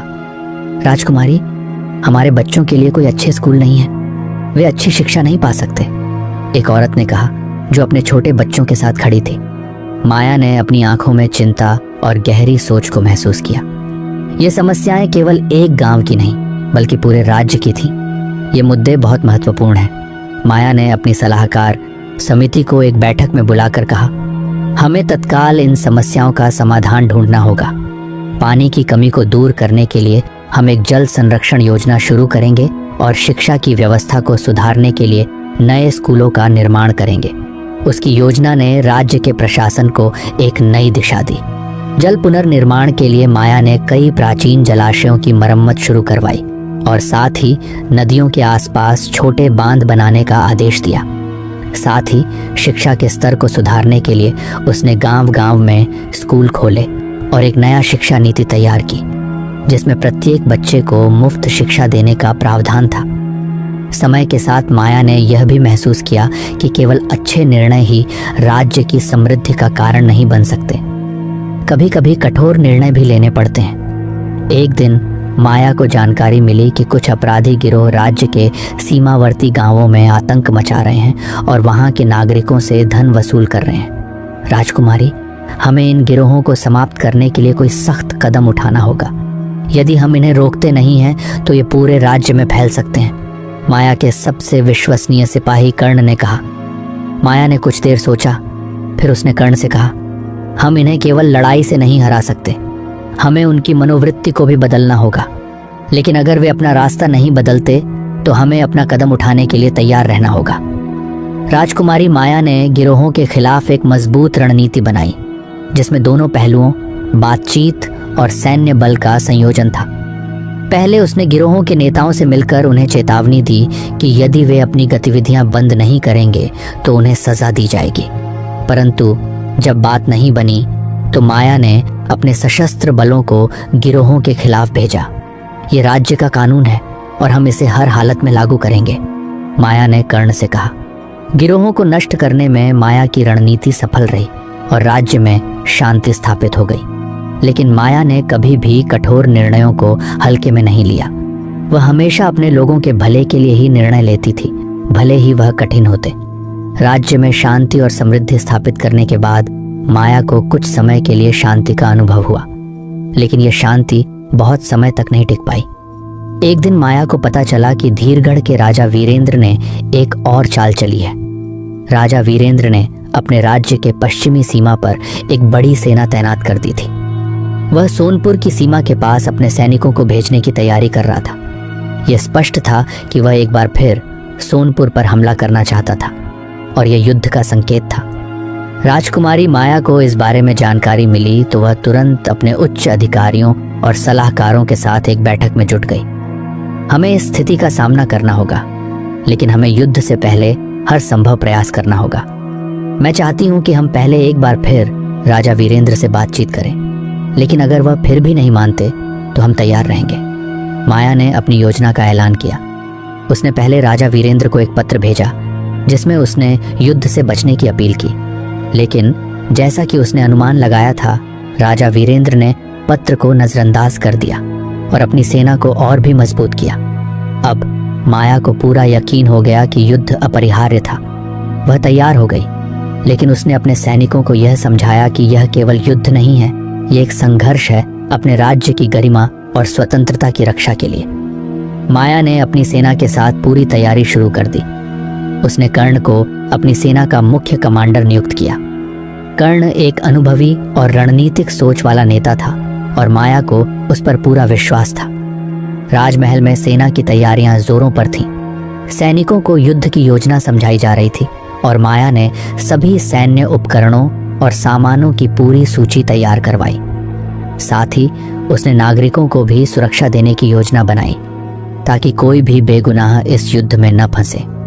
वह जानती थी कि यह युद्ध आसान नहीं होगा, लेकिन उसने अपने आप को और अपने लोगों को तैयार किया था। माया ने यह दृढ़ निश्चय किया कि वह इस युद्ध में केवल विजय के लिए नहीं, बल्कि अपने राज्य की स्वतंत्रता की रक्षा के लिए लड़ेगी। राजकुमारी माया के लिए यह युद्ध केवल एक सैन्य संघर्ष नहीं था, बल्कि यह अपने राज्य की अस्तित्व की लड़ाई थी। धीरगढ़ के राजा वीरेंद्र ने अपनी सेना को पूरी तरह से तैयार किया था और माया को इस बात का पूरा एहसास था कि यदि उसने सही कदम नहीं उठाए तो सोनपुर का भविष्य संकट में पड़ सकता था। माया ने अपनी रणनीति में कुछ नए तरीके अपनाए। उसने पहले सैनिकों को युद्ध के मैदान में भेजने से पहले मानसिक रूप से तैयार किया। यह सिर्फ एक युद्ध नहीं है, यह हमारी स्वतंत्रता की रक्षा का सवाल है। हम अपने राज्य और हमारे लोगों के लिए लड़ रहे हैं, माया ने अपने सैनिकों से कहा। राजमहल के केंद्रीय कक्ष में एक महत्वपूर्ण बैठक आयोजित की गई, जिसमें माया ने अपने सर्वोत्तम सलाहकारों और सैन्य अधिकारियों को बुलाया। कर्ण, जो अब माया के सैन्य प्रमुख थे, ने सभी को अपनी योजना से अवगत कराया। हमारे पास वीरेंद्र की सेना से मुकाबला करने के लिए बहुत बड़े संसाधन नहीं है, लेकिन हमारी एक ताकत है, हमारी रणनीति और हमारा धैर्य। हमें उनके हमले से पहले उनकी योजनाओं को समझने की जरूरत है। हम उनकी कमजोरियों का फायदा उठाकर अपना आक्रमण करेंगे, कर्ण ने गंभीरता से कहा। माया ने उसकी बातों को ध्यान से सुना और कहा, हम युद्ध के मैदान में सिर्फ आक्रामक नहीं होंगे, हम पहले उनका मनोबल तोड़ेंगे और फिर उनके कमजोर बिंदुओं पर आक्रमण करेंगे। राजकुमारी, हमारी सेना में कुछ नायक हैं जो अपनी वीरता के लिए प्रसिद्ध हैं। हमें इन्हें पूरी तरह से तैयार रखना होगा, कर्ण ने कहा। माया ने एक गहरी सांस ली और फिर दृढ़ता से कहा, हमें किसी भी हाल में हार नहीं माननी है। ये युद्ध नहीं बल्कि हमारे अस्तित्व की लड़ाई है। हमें युद्ध भूमि पर भी सत्य और न्याय की शक्ति का प्रतीक बनना होगा। राजकुमारी माया और उसकी सेना पूरी तरह से तैयार हो गई थी। उन्होंने अपनी सेना को विभाजित किया और कर्नल कर्ण को मुख्य कमांडर नियुक्त किया। माया खुद सेनापति के रूप में अपनी सेना के साथ खड़ी रही, ये दिखाने के लिए कि वह भी अपने राज्य की रक्षा के लिए किसी से कम नहीं है। धीरगढ़ के राजा वीरेंद्र ने अपनी सेना को तैनात किया और युद्ध की घोषणा कर दी। माया ने पहले ही सीमा पर सैनिकों को तैनात कर दिया था ताकि धीरगढ़ की सेना को अपनी योजना से चौंकाया जा सके। हमारी सेना में हर एक सैनिक का धैर्य और साहस काम करेगा, माया ने अपनी सेना से कहा। आप लोग केवल शारीरिक युद्ध में नहीं बल्कि मानसिक और रणनीतिक युद्ध में भी भाग लेंगे। युद्ध के पहले दिन माया की सेना ने वीरेंद्र की सेना की अपेक्षाएं पूरी तरह से उलट दी। जब राजा वीरेंद्र ने आक्रमण शुरू किया, माया ने अचानक अपने सैनिकों को पश्चिमी दिशा से हमला करने का आदेश दिया। वीरेंद्र को इस अप्रत्याशित हमले का सामना करना पड़ा और उसकी सेना के कई हिस्से हतप्रभ हो गए। हमने उन्हें घेर लिया है, अब उन्हें हमसे बचने का कोई रास्ता नहीं मिलेगा, कर्ण ने माया से कहा। माया ने शांति से उत्तर दिया, यह केवल एक प्रारंभ है, हमें अपनी पूरी ताकत दिखानी होगी। अब हमें उनके मुख्यालय तक पहुंचना होगा ताकि उनका नेतृत्व टूट जाए। राजकुमारी माया ने यह समझ लिया था कि युद्ध सिर्फ भौतिक संघर्ष नहीं है बल्कि मानसिक खेल भी है। इसलिए उसने वीरेंद्र की सेना में असमंजस फैलाने के लिए कुछ चालें चली। माया ने रात के अंधेरे में वीरेंद्र के शिविर में गुप्त संदेश भेजे जो उसकी सेना को भ्रमित करने के उद्देश्य से थे। संदेश में लिखा था, राजा वीरेंद्र के पास एक गद्दार है जो उसे धोखा देने की योजना बना रहा है। उसकी सेना के बीच डर और अविश्वास फैलने के लिए एक गहरी साजिश रची गई है। इस संदेश ने वीरेंद्र की सेना में घबराहट मचाई। सैनिकों के बीच अफवाहें फैलने लगीं और उनका मनोबल टूटने लगा। वीरेंद्र, जो पहले खुद को विजेता मान रहा था, अब अपनी सेना की स्थिति को लेकर चिंतित था। ये क्या हो रहा है? वीरेंद्र ने अपने अधिकारियों से पूछा। हमें ऐसा क्या करना चाहिए कि हमारी सेना फिर से एकजुट हो जाए? माया ने इस मानसिक युद्ध में विजय प्राप्त कर ली थी। वीरेंद्र की सेना में अब यह घबराहट फैल चुकी थी कि उनके अपने ही लोग उनका साथ छोड़ सकते हैं। इस मनोवैज्ञानिक दबाव का फायदा माया ने उठाया। माया की सेना ने वीरेंद्र की सेना को धीरे धीरे पीछे धकेलना शुरू कर दिया। अब युद्ध अपने चरम पर था। माया और कर्ण ने वीरेंद्र की सेना के मुख्यालय की ओर बढ़ने का आदेश दिया। वीरेंद्र ने अपनी सेना को एकत्रित किया और माया की सेना को रोकने के लिए एक आखिरी प्रयास किया, लेकिन माया की रणनीति पूरी तरह से प्रभावी रही। उसने वीरेंद्र के मुख्यालय पर एक तीव्र हमला किया और उसका आक्रमण इतना तेज था कि वीरेंद्र की सेना उसे संभाल नहीं पाई। यह अंत है वीरेंद्र, माया ने युद्ध भूमि पर वीरेंद्र से कहा जब वह उसकी सेना को हराकर उसे घेरने में सफल हो गई। तुम्हारे सत्ता की हवाओं में अब कोई शेष नहीं है। वीरेंद्र ने सिर झुकाया और कहा, तुमने जीत हासिल की राजकुमारी माया, मैं हार मानता हूँ। माया ने उसे सम्मान दिखाते हुए कहा, हमारा उद्देश्य कभी किसी का अपमान करना नहीं था, बल्कि राज्य की स्वतंत्रता और शांति की रक्षा करना था। युद्ध में विजय प्राप्त करने के बाद माया ने अपने राज्य में शांति स्थापित करने के लिए ठोस कदम उठाए। उसने वीरेंद्र से बातचीत की और उसे समझाया कि राज्य को शांति और विकास की आवश्यकता है, न कि युद्ध और संघर्ष। अब हमें मिलकर अपने राज्यों को पुनर्निर्माण और विकास की दिशा में ले जाना होगा। अहम को गिरा दो, प्यार को चढ़ा लो, रिश्तों की बुनियाद एक बार फिर से बना लो। नमस्कार प्यारे साथियों, ज्ञान विचार कहानी चैनल में आपका स्वागत है। सुबह सुबह पूजा रसोई घर में बर्तन धो रही थी, तभी बाहर से उसकी सास कल्याणी जी ने चाय की चुस्कियां लेते हुए कहा, अरे बहू, पराठे बन गए हैं या अभी तक सब्जी में ही उलझी हुई है? तो पूजा ने जल्दी से रसोई से झांकते हुए कहा, बस माँ जी, बना ही रही हूं। अरे तो जरा जल्दी जल्दी हाथ चलाओ ना, कहीं संदीप को ऑफिस जाने में देर ना हो जाए, कल्याणी जी ने तेज आवाज में कहा।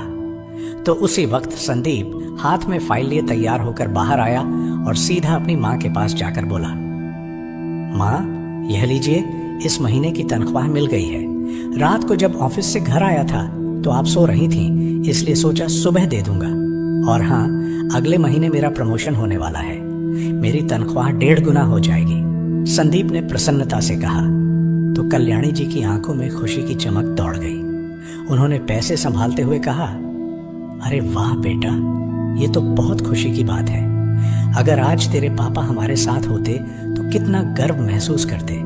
मैं तो आज ही मंदिर जाकर प्रसाद बांटूंगी। भगवान तुझे खूब तरक्की दे बेटा। कहते हुए कल्याणी जी पूरे पैसे अपनी अलमारी में रखने के लिए चली गईं। संदीप की तनख्वाह बढ़ने की सबसे ज्यादा खुशी तो कल्याणी जी को ही हो रही थी। आखिर होती भी क्यों नहीं, बेटे की तनख्वाह का एक एक पैसा कल्याणी जी अपने हाथ में ही तो लेती थीं। हालांकि उम्र हो गई थी, लेकिन अभी तक उन्होंने घर में अपना रुतबा जमाया हुआ था। घर में होने वाले एक एक खर्च का हिसाब किताब वह खुद रखती थीं, लेकिन घर के किसी काम में बहू के साथ हाथ बिल्कुल नहीं बंटाती थीं। आज भी हमेशा की तरह पूजा ही रसोई के काम में जुटी हुई थी। तभी संदीप ने डाइनिंग टेबल पर बैठते हुए आवाज दी, पूजा, नाश्ता तैयार है तो दे दो, देर हो रही है। जी अभी लाई। पूजा ने रसोई से आवाज दी और जल्दी से नाश्ते की थाली परोसकर ले आई। साथ ही अपनी सासू माँ के लिए भी नाश्ता ले आई। खाना खाने के बाद संदीप ऑफिस चला गया और पूजा फिर से बर्तन समेटने में लग गई। तभी कुछ देर बाद ही फोन बज उठा। हेलो, कल्याणी जी ने रिसीवर उठाया तो दूसरी ओर से बेटी की आवाज सुनकर चिंतित होते हुए बोली, क्या हुआ बेटी, तेरी आवाज में इतनी उदासी क्यों है? तभी दूसरी ओर से आवाज आई, माँ, आज तो हद ही हो गई। यह आदमी तो मुझसे ऐसे बात करता है जैसे मैं उसकी कोई गुलाम हूं। अब और सहा नहीं जाता माँ, मैं मायके आ रही हूं। आरती की आवाज गुस्से से कांप रही थी। यह सुनकर कल्याणी जी भी ऊंची आवाज में बोली, क्या उसकी इतनी हिम्मत कि मेरी बेटी को गुलाम समझे? कोई बात नहीं बेटी, तू चिंता मत कर, यहां आ जा, यहां तुम आराम से रहना। लेकिन माँ, भैया और भाभी, वह लोग तो हमेशा मुझे ही उपदेश देने लगते हैं, आरती ने अपने शब्दों में जहर घोलते हुए कहा। तो कल्याणी जी तुरंत बोल पड़ी, अरे उन लोगों की चिंता तू मत कर, तेरे भाई को तो मैं अपने तरीके से समझा दूंगी। और रही तेरी भाभी की बात, तो वह यह घर दहेज में नहीं लेकर आई थी, यह तेरा घर है। मेरे जीते जी इस घर के दरवाजे तेरे लिए हमेशा खुले हैं। तुम अपना सामान पैक करो और बेफिक्र होकर यहाँ आ जाओ। और अगर किसी को परेशानी होगी तो उसे मैं देख लूंगी। हाँ माँ, मैं अब एक दिन भी इस घर में नहीं रह सकती। दम घुटता है मेरा इस घर में। मैं आज ही आपके पास आ जाऊंगी। आरती को अपने मायके आना हमेशा राहत भरा लगता था। यहाँ उसे ना कोई जिम्मेदारियां निभानी होती थीं और ना ही किसी की बातें सुननी पड़ती थीं। और यह उसकी माँ कल्याणी जी का ही सिखाया हुआ था। दरअसल अपनी बेटी आरती की शादी के समय ही कल्याणी जी ने उसे कह दिया था, बेटी, अब तुम्हारे जीवन का दूसरा पक्ष शुरू होने जा रहा है। अब तुम्हें बड़ी होशियारी से काम लेना होगा। क्या मतलब माँ? आरती ने जिज्ञासावश पूछा। तो कल्याणी जी ने कहा, मतलब साफ है बेटी, सास ससुर से दबकर मत रहना। ज्यादा टोका टोकी करें तो बेशक दो टुक जवाब दे देना। पति को काबू में रखना और किसी को ज्यादा भाव मत देना। अपने ससुराल वालों को कभी सिर पर नहीं चढ़ाना चाहिए, वरना वे तुम्हारे ऊपर हावी हो जाएंगे। और सबसे जरूरी बात, कोशिश करना कि सास ससुर से अलग रहो, तभी तुम्हें अपनी आजादी मिलेगी। इसके लिए अगर तुम्हें झगड़ा भी करना पड़े तो हिचकना मत। कल्याणी जी की इन बातों को गांठ बांधकर ही तो आरती ने अपने ससुराल में कदम रखा था। उसके सास ससुर बिल्कुल सीधे साधे और सरल स्वभाव के थे। आरती को अपनी बेटी ही मानते थे। उसके पति नवीन ने भी पूरी कोशिश की कि आरती को कोई तकलीफ ना हो। ससुराल का माहौल बेहद खुशनुमा था, लेकिन वहां के शांत माहौल से भी आरती खुश नहीं थी। शादी के कुछ दिनों बाद ही उसने अपनी मां के हुक्म की पालना करनी शुरू कर दी। उसके बाद से तो घर में शांति का नामो निशान ही न रहा। अब उसकी शादी को पूरे 2 साल होने को आए थे और 2 सालों में आरती चौथी बार अपने ससुराल से लड़कर मायके आ रही थी। आरती ने बैग के साथ जैसे ही घर के दरवाजे पर कदम रखा तो उसकी आंखों में गुस्सा और उदासी साफ छलक रही थी। आ गई बेटी, ला ये बैग मुझे दे दे। अब तुझे अपने सिर पर किसी चीज का बोझ लेने की कोई जरूरत नहीं है, कल्याणी जी ने उसके हाथों से सामान लेते हुए कहा। तो आरती अंदर आ गई और अपनी मां के पीछे पीछे कमरे में चली गई। मां, मेरा पति तो चाहता है कि मैं दिन भर घर के कामों में नौकरानी की तरह लगी रहूं। घर का काम और फिर ससुर की सेवा और खुद का आराम कुछ भी नहीं। मुझसे यह सब नहीं होता। कहते हुए आरती चारपाई पर बैठ गई तो कल्याणी जी भी उसकी हां में हां मिलाते हुए बोली, बिल्कुल ठीक कह रही है बेटी। ये लोग घर की बहू को काम करने वाली मशीन समझते हैं, लेकिन मैं तुझे पहले ही समझा चुकी हूं कि अपने हक के लिए खड़ा होना पड़ेगा। तूने सही किया जो वहां से आ गई। तुम किसी की गुलाम नहीं हो। वह तुझे समझ नहीं सकते तो उनके साथ रहने का क्या फायदा। वह बातें कर ही रही थीं, तभी पूजा पानी लेकर कमरे में आ गई।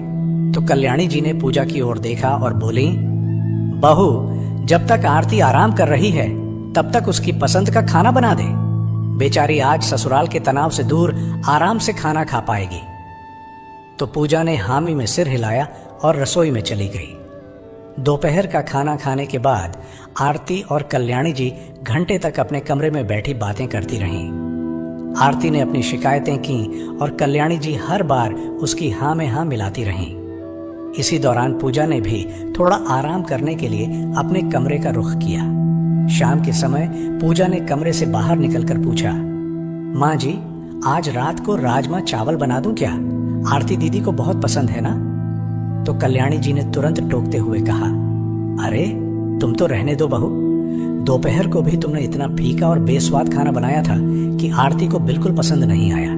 अब तुम ऐसा करो, संदीप को फोन कर दो और उससे कहो कि बाहर से कुछ अच्छा सा खाना ले आए। मेरी बेटी कुछ अच्छा खाएगी तो उसका मूड भी ठीक हो जाएगा। सास के मुंह से यह सुनकर पूजा के चेहरे की मुस्कुराहट फीकी पड़ गई। उसने धीरे से कहा, जी माँ जी, मैं फोन कर देती हूँ। कहते हुए पूजा कमरे से बाहर आ गई। तो आरती बोली, माँ, आपने हमेशा मेरा साथ दिया है, बस इसी तरह आप हमेशा मेरे लिए खड़ी रहना। अरे बेटी, मेरे रहते तुझे किसी तरह की कोई परेशानी नहीं होगी, तुम यहाँ आराम से रहो। कहते हुए कल्याणी जी अपनी बेटी का सर सहलाने लगी। इधर कमरे में आते ही पूजा ने अपने पति संदीप को फोन लगाया और बोली, संदीप, फ्री हो गए? आपसे एक बात कहनी थी। अच्छा, तो बताओ, आज क्या हुक्म है मैडम? संदीप ने मजाकिया लहजे में पूछा। तो पूजा मुस्कुराते हुए बोली, बस हुक्म तो कुछ नहीं है। आज आरती दीदी आई है ना, तो माँ जी कह रही थी कि रात का खाना बाहर से मंगवा लें। किसी अच्छे रेस्टोरेंट से कुछ अच्छा लेकर आइएगा। यह सुनते ही संदीप थोड़ा चौंकते हुए बोला, आरती फिर से आ गई? अरे पिछले हफ्ते ही तो वो 4-5 दिन रहकर गई थी, अब क्या हुआ? तो पूजा ने बात को संभालते हुए कहा, पता नहीं संदीप, माँ जी कह रही थी कि वह परेशान है, शायद ससुराल में कुछ बात हो गई होगी। यह सुन संदीप ने एक लंबी सांस ली और फिर गुस्से भरे लहजे में बोला, अरे यार, आखिर इस आरती को दिक्कत क्या है ससुराल में रहने से? और मैंने कितनी बार कहा था माँ से कि उसे वहां अपना घर बसाने दो। हर छोटी छोटी बात पर उसे मायके बुला लेने से कोई हल नहीं निकलेगा, लेकिन माँ भी नहीं मानती।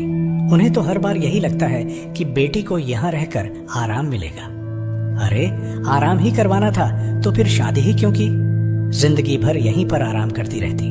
संदीप का गुस्सा देखकर पूजा ने बात को संभालते हुए कहा, आपकी चिंता जायज है जी, लेकिन वह भी माँ है ना, तो अपनी बेटी को दुखी होते नहीं देख पाती होंगी। तो संदीप ने एक गहरी सांस लेते हुए कहा, ठीक है पूजा, मुझे अभी ऑफिस में बहुत सारे काम हैं, आते हुए रेस्टोरेंट से खाना लेकर आऊंगा, कहकर संदीप ने फोन रख दिया। रात के करीब 9 बजे संदीप घर लौटा और पूजा को आवाज लगाते हुए बोला, यह लो पूजा, खाना ले आया हूं, इसे रख दो। तो पूजा ने उसके हाथ से खाने के पैकेट लिए और रसोई की तरफ चली गई। तभी संदीप ने आरती की ओर देखा, जो लिविंग रूम में सुकून से बैठकर टीवी देख रही थी। परेशानी तो उसके आसपास भी नहीं झलक रही थी। संदीप सोफे पर जाकर उसके पास बैठते हुए बोला, कैसी हो आरती, सब ठीक तो है ना? तो आरती ने टीवी का रिमोट एक तरफ रखा और अचानक ही रोने लगी। उसकी आंखों से एकाएक ही आंसुओं की धारा बह निकली। भैया, मैं अब और सहन नहीं कर सकती। वहां सब मेरे साथ नौकरानी की तरह व्यवहार करते हैं। सुबह से लेकर रात तक बस काम चाहिए उनको। किसी को मेरी परवाह नहीं है, यहां तक कि मेरा पति नवीन भी मेरा साथ नहीं देता। संदीप ने उसकी बात ध्यान से सुनी और शांत स्वर में बोला, कोई बात नहीं आरती, हर समस्या का हल होता है। तुम कहो तो मैं नवीन जीजू से बात करता हूं। संदीप के इतना कहने की देर थी कि तभी कल्याणी जी वहां आ गईं। उन्होंने अपनी बेटी के आंसू देखे और नाराज स्वर में बोली, कोई जरूरत नहीं है उनसे बात करने की। मुझे खूब समझ है ऐसे लोगों की। 4 दिन वहां नहीं जाएगी तो खुद ही हाथ जोड़कर उसे यहां लेने आ जाएंगे। मां की बात सुनकर संदीप ने गुस्सा जाहिर करते हुए कहा, मां, यह तो कोई हल नहीं है। अगर आरती हर बार यहाँ आकर बैठ जाएगी तो उसके रिश्ते कैसे सुलझ पाएंगे? ससुराल में थोड़ा बहुत एडजस्ट तो करना ही पड़ता है। भाई के मुंह से यह सब सुनकर आरती ऊंची आवाज में बोली, मुझे कोई एडजस्टमेंट नहीं करना भैया, और ना ही कोई रिश्ता सुलझाना है। अगर वे लोग लेने भी आएंगे ना, तब भी मैं वहां नहीं जाऊंगी। मैंने सोच लिया है कि उस आदमी के साथ अब मैं और नहीं रह सकती। तभी कल्याणी जी ने भी संदीप को घूरते हुए कहा, तुझे तो अपनी बहन की तकलीफ बिल्कुल नहीं दिखती, और यह मत भूल, यह आरती का मायका है। यहां आने का उसे पूरा हक है। मां, मुझे उसकी तकलीफ दिखती है, लेकिन मुझे यह भी नजर आता है कि बार बार उसके यहाँ आने से परेशानी और बढ़ती जा रही है। ऐसा करने से उसकी अपने ससुराल में इज्जत और जगह दोनों खत्म हो जाएंगी। मैं खुद जाकर आरती के ससुराल वालों से बात करता हूँ, कम से कम यह तो पता चले कि आखिर समस्या है क्या। संदीप ने अपनी बात रखते हुए कहा। तो कल्याणी जी उसे रोकते हुए बोली, तुझे कहीं जाने की जरूरत नहीं है। अगर आरती को मायके में रहकर अच्छा महसूस होता है तो यही सही है। पहले ही मेरी बेटी इतनी परेशानी में है और ऊपर से तुम इस तरह की बातें करके उसे और ज्यादा परेशान कर रहे हो। लेकिन माँ, संदीप कुछ कहने ही जा रहा था कि कल्याणी जी ने उसे बीच में ही टोकते हुए कहा, बस अब इस बारे में और कोई बात नहीं होगी। चल बेटी, तू आकर खाना खा ले। कहते हुए कल्याणी जी आरती को अपने कमरे में ले गईं और संदीप वहीं बैठा माँ बेटी को जाते हुए देखता रह गया। वह जाकर भी कुछ नहीं कर पा रहा था। अगले दिन सुबह पूजा ने उठते ही कपड़े धोने को मशीन लगाई। घर के 2 दिन के कपड़े पहले ही जमा हो गए थे, इसलिए उसने जल्दी जल्दी काम निपटाना शुरू किया। जैसे ही वह मशीन में कपड़े डालने लगी तो आरती अपने कमरे से उठकर बाहर आई और आराम से अपने बाल बांधते हुए बोली, माँ, मेरे बैग में भी सारे कपड़े मैले पड़े हैं, हफ्ते भर से धोए नहीं थे। यह सुन कल्याणी जी, जो पास ही बैठी चाय की चुस्कियां ले रही थीं, तुरंत उठी और बोली, कोई बात नहीं बेटी, मैं बहू को दे देती हूँ, वह धो देगी। उधर मशीन में कपड़े डाल रही पूजा ने सिर उठाकर आरती की ओर देखा, लेकिन कुछ नहीं बोली। कल्याणी जी ने आरती का बैग खाली किया और सारे कपड़े अपनी बहू पूजा के पास लाकर रखते हुए बोली, यह लो बहू, यह भी धो देना, आरती के कपड़े हैं। घर की परेशानी में बेचारी अपने कपड़े भी नहीं धो पाई। पूजा ने कपड़ों का ढेर देखा, एक तो पहले से ही मशीन में कपड़े भरे हुए थे और अब आरती के बैग से निकले कपड़ों का ढेर और जोड़ दिया था। पूजा की आंखों में थकान सी लगने लगी, लेकिन उसने बिना कुछ कहे काम करना शुरू कर दिया। आराम से सोफे पर बैठ गई और फोन पर सोशल मीडिया स्क्रॉल करने लगी। कुछ देर बाद पूजा किसी काम से अंदर गई तो कल्याणी जी ने कहा, बहू जल्दी करना, नाश्ता भी बनाना है। फिर आरती की ओर देखते हुए बोली, बेटी नाश्ते में क्या खाओगी? तो आरती फोन से नजर हटाए बिना ही बोली, माँ आलू पूरी खाने का मन कर रहा है। तो ठीक है बहू, आज नाश्ते में आलू पूरी ही बना देना। कल्याणी जी ने हुक्म दिया तो पूजा जल्दी से नाश्ता बनाने की तैयारी करने लगी। उसकी आंखों में थकावट और चेहरे पर खामोशी साफ झलक रही थी। संदीप तैयार होकर नाश्ते के लिए बाहर आया तो उसने देखा कि पूजा जल्दी जल्दी नाश्ता बनाने में लगी थी। बीच बीच में मशीन से कपड़े निकालने और डालने के लिए जाती और फिर आकर रसोई का काम संभालती। दूसरी ओर आरती आराम से सोफे पर बैठी फोन चला रही थी। कभी कभी हंसते हुए अपनी माँ से कुछ कहती और फिर से फोन में व्यस्त हो जाती। कल्याणी जी भी नाश्ते की तैयारी के लिए पूजा को निर्देश देते हुए आरती से अपने पुराने किस्से साझा कर रही थीं। संदीप ने यह सब देखा और अंदर से खिन्न महसूस करने लगा। उसने सोचा कि वह अपनी माँ और बहन से कहे कि वे भी घर के कामों में थोड़ा हाथ बटाएं, लेकिन फिर उसने खुद को रोक लिया कि कहीं बात का बतंगड़ न बन जाए। इसलिए घर का माहौल खराब करने से अच्छा है चुप रहो। पूजा खुद समझदार है, वह सब संभाल लेगी। अब दिन ऐसे ही बीतने लगे। पूजा सुबह से लेकर शाम तक घर के हर छोटे बड़े काम में लगी रहती।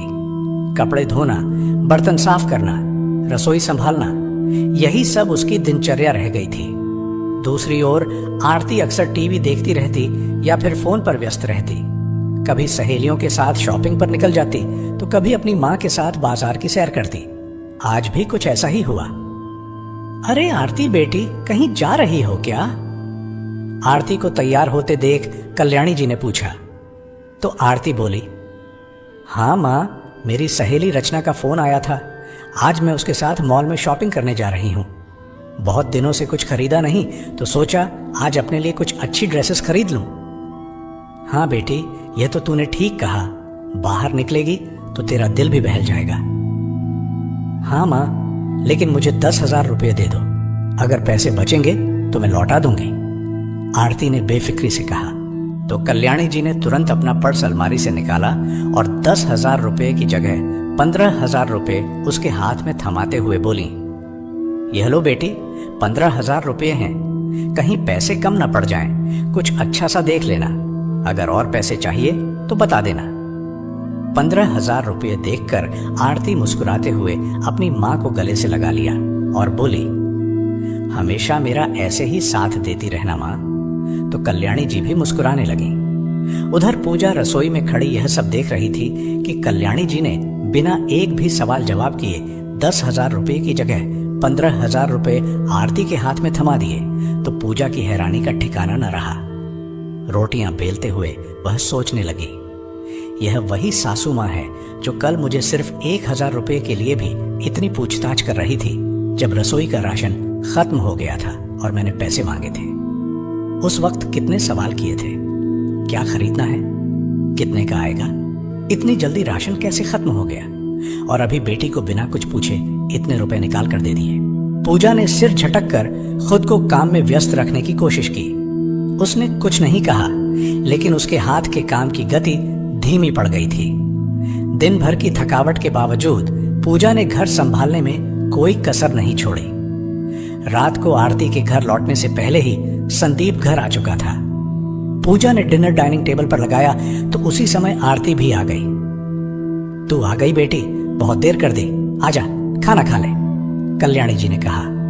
तो आरती बोली, अरे नहीं माँ, रचना के साथ मैंने बाहर ही खाना खा लिया था, वहीं मॉल में ही रेस्टोरेंट भी था, आज तो मजा ही आ गया। कहते हुए आरती शॉपिंग बैग खोलकर अपनी माँ को ड्रेस दिखाने लगी। माँ देखो, मैं कितनी खूबसूरत ड्रेस लेकर आई हूँ, ये देखो रेड वेलवेट गाउन। रचना कह रही थी कि यह तो मुझ पर गजब लगेगा। तो कल्याणी जी ने मुस्कुराते हुए कहा, हाँ बेटी, तेरे कपड़ों की पसंद तो हमेशा से कमाल की रही है, लेकिन ठीक है बेटा, बाकी के कपड़े कल देखती हूँ, अब मुझे खाना खाने दो। इधर डाइनिंग टेबल पर बैठकर खाना खाते हुए संदीप सब कुछ देख रहा था, पर कुछ नहीं बोला। उसे तो बस इस बात की चिंता सताई जा रही थी कि आखिर आरती और नवीन के रिश्ते का क्या होगा। 1 महीना हो चुका था आरती को मायके आए हुए, लेकिन ना तो उसने ससुराल जाने की बात की और ना ही किसी ने उसे इस बारे में टोकने की हिम्मत की। अब पूजा भी उससे परेशान हो चुकी थी। हारकर एक दिन उसने संदीप से कह ही दिया, संदीप, अब हम कब तक ऐसे ही देखते रहेंगे? आरती और नवीन की शादी को 2 साल होने को आए हैं। उनके रिश्ते को बचाने के लिए हमें कुछ करना होगा। तो संदीप ने सहमति में सिर हिलाते हुए कहा, तुम ठीक कह रही हो पूजा। मैं सोच रहा था कि 2 दिन बाद उनकी शादी की सालगिरह है, तो क्यों ना दोनों को एक बार साथ मिलाने की कोशिश की जाए।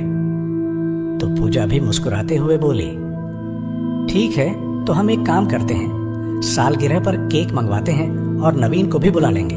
दोनों ने प्लान बनाया और 2 दिन बाद आरती की शादी की सालगिरह वाले दिन संदीप केक लेकर घर आया। तो यह सब देखकर आरती और कल्याणी जी हैरान रह गईं। अरे भाई, ये सब क्या हो रहा है? ये केक किस खुशी में लेकर आए हो? कल्याणी जी ने हैरानी से पूछा। तो संदीप मुस्कुराते हुए बोला, अरे माँ, भूल गई क्या? आज आरती और नवीन जी की शादी की सालगिरह है, इसलिए हमने सोचा कि इस मौके पर कुछ खास किया जाए। हम चाहते हैं कि आरती और नवीन इसे एक साथ मनाएं। शायद इससे उनके बीच की दूरियां भी कम हो जाएंगी। फिर संदीप ने आरती की ओर देखते हुए कहा, आरती, अब नवीन को कॉल करो और यहाँ आने को कहो। यह सुनकर आरती उसे गुस्से से घूरने लगी। तो संदीप ने कहा, अरे कोई बात नहीं, तुम्हें फोन करने से ऐतराज है तो हम उसे बुला लेते हैं। यह सुनकर आरती गुस्से से तमतमा उठी और तेज आवाज में बोली, आपकी हिम्मत कैसे हुई मुझसे पूछे बिना यह सब करने की? मैंने पहले ही कहा था कि मैं उस मनुष्य आदमी की शक्ल भी नहीं देखना चाहती। क्या एक बार में बेटी का गुस्सा देखकर कल्याणी जी ने भी उसका साथ देते हुए कहा, मेरी बेटी ने बिल्कुल सही कहा है। अगर वह आदमी यहाँ आया तो मैं उसकी टांगे तोड़ दूंगी, और अगर कोई उसे यहाँ लेकर आया तो उसे भी घर से बाहर निकाल दूंगी। गुस्से में बड़बड़ाती हुई कल्याणी जी अपनी बेटी को लेकर कमरे में चली गईं। तो संदीप ने गहरी सांस लेते हुए कहा, समझ नहीं आता क्या करूं? ये तो स्पष्ट है कि इन लोगों को कुछ सुलझाना ही नहीं है। इनकी जिद ही इनके रिश्ते की सबसे बड़ी दुश्मन है। ये लोग घर बसाना नहीं, तबाह करना जानते हैं। उसके अगले दिन आरती ने ठान लिया कि अब वह तलाक लेकर इस रिश्ते से छुटकारा पाएगी। उसने जब तलाक की बात सबके सामने रखी तो पूरे घर का माहौल भारी हो गया। संदीप ने एक बार फिर स्थिति को संभालने की कोशिश की।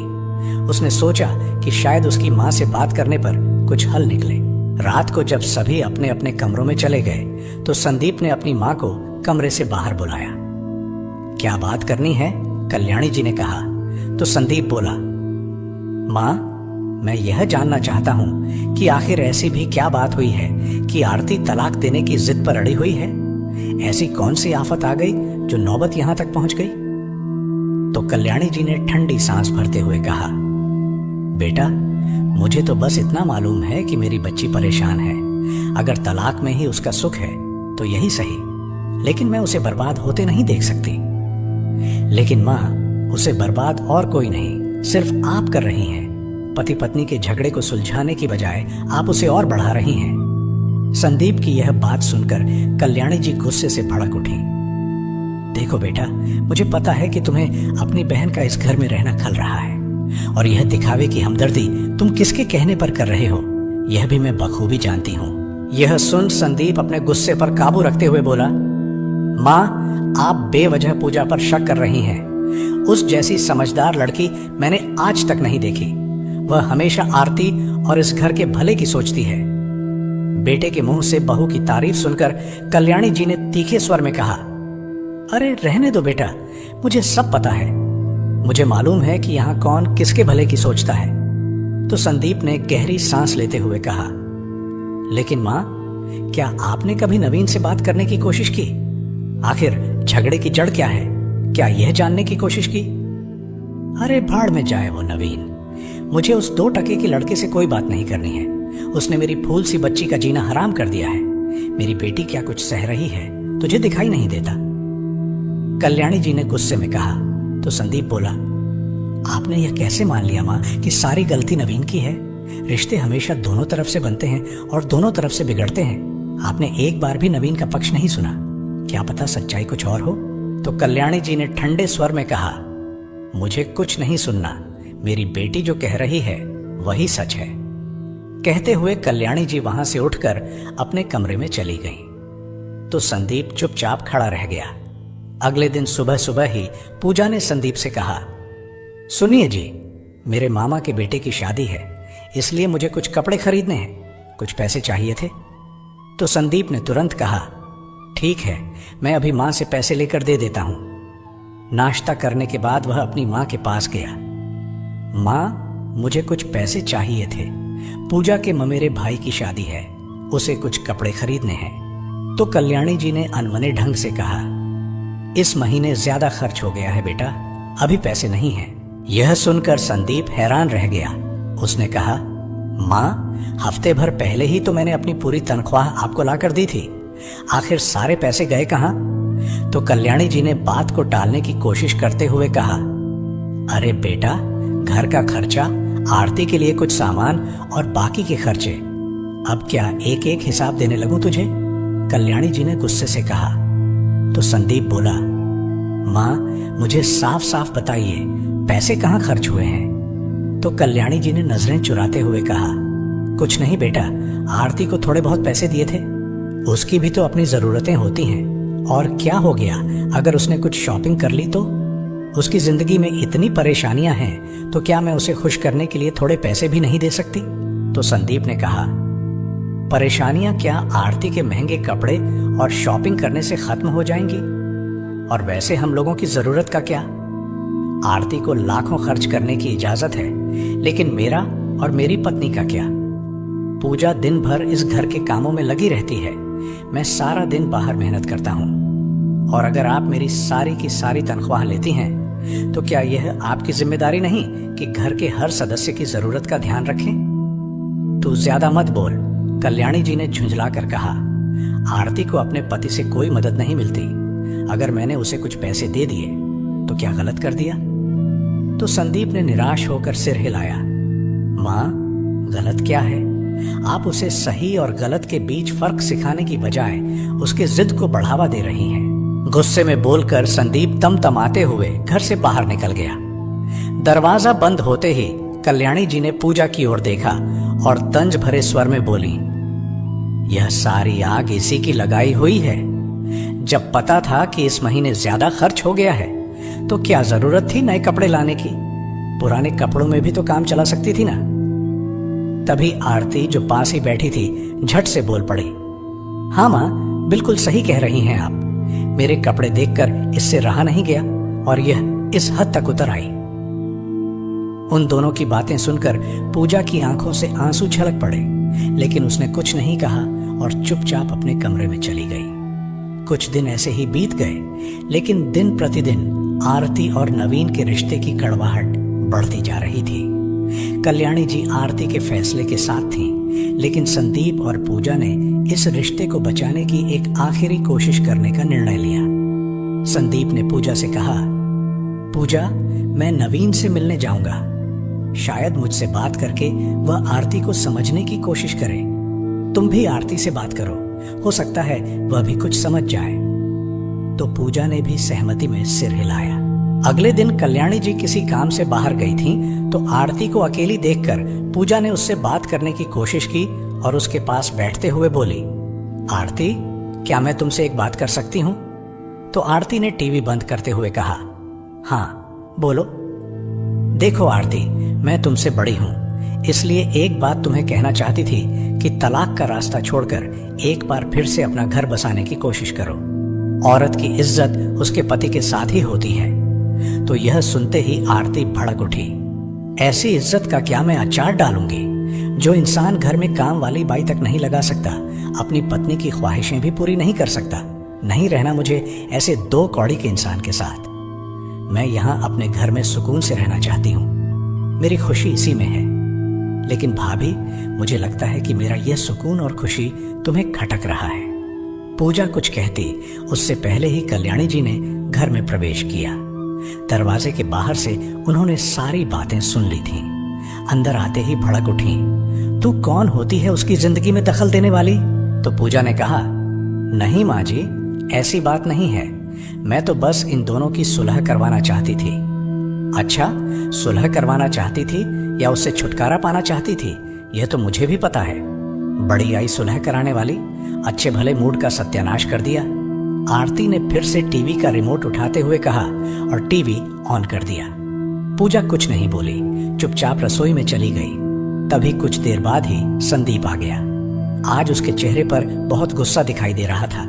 वह सोफे पर बैठकर आरती को कुछ कहने ही वाला था कि उससे पहले ही आरती मुंह बनाते हुए बोली, माँ, अगर भैया भी मुझे कोई उपदेश देने के लिए यहाँ बैठे हैं तो इनसे कह दो कि मैं कुछ सुनने के मूड में नहीं हूं। आरती की बात सुनकर संदीप का गुस्सा 7वें आसमान पर चढ़ गया और ऊंची आवाज में बोला, मुझे जो कहना है वह मैं कहकर रहूंगा और तुम्हें सुनना पड़ेगा।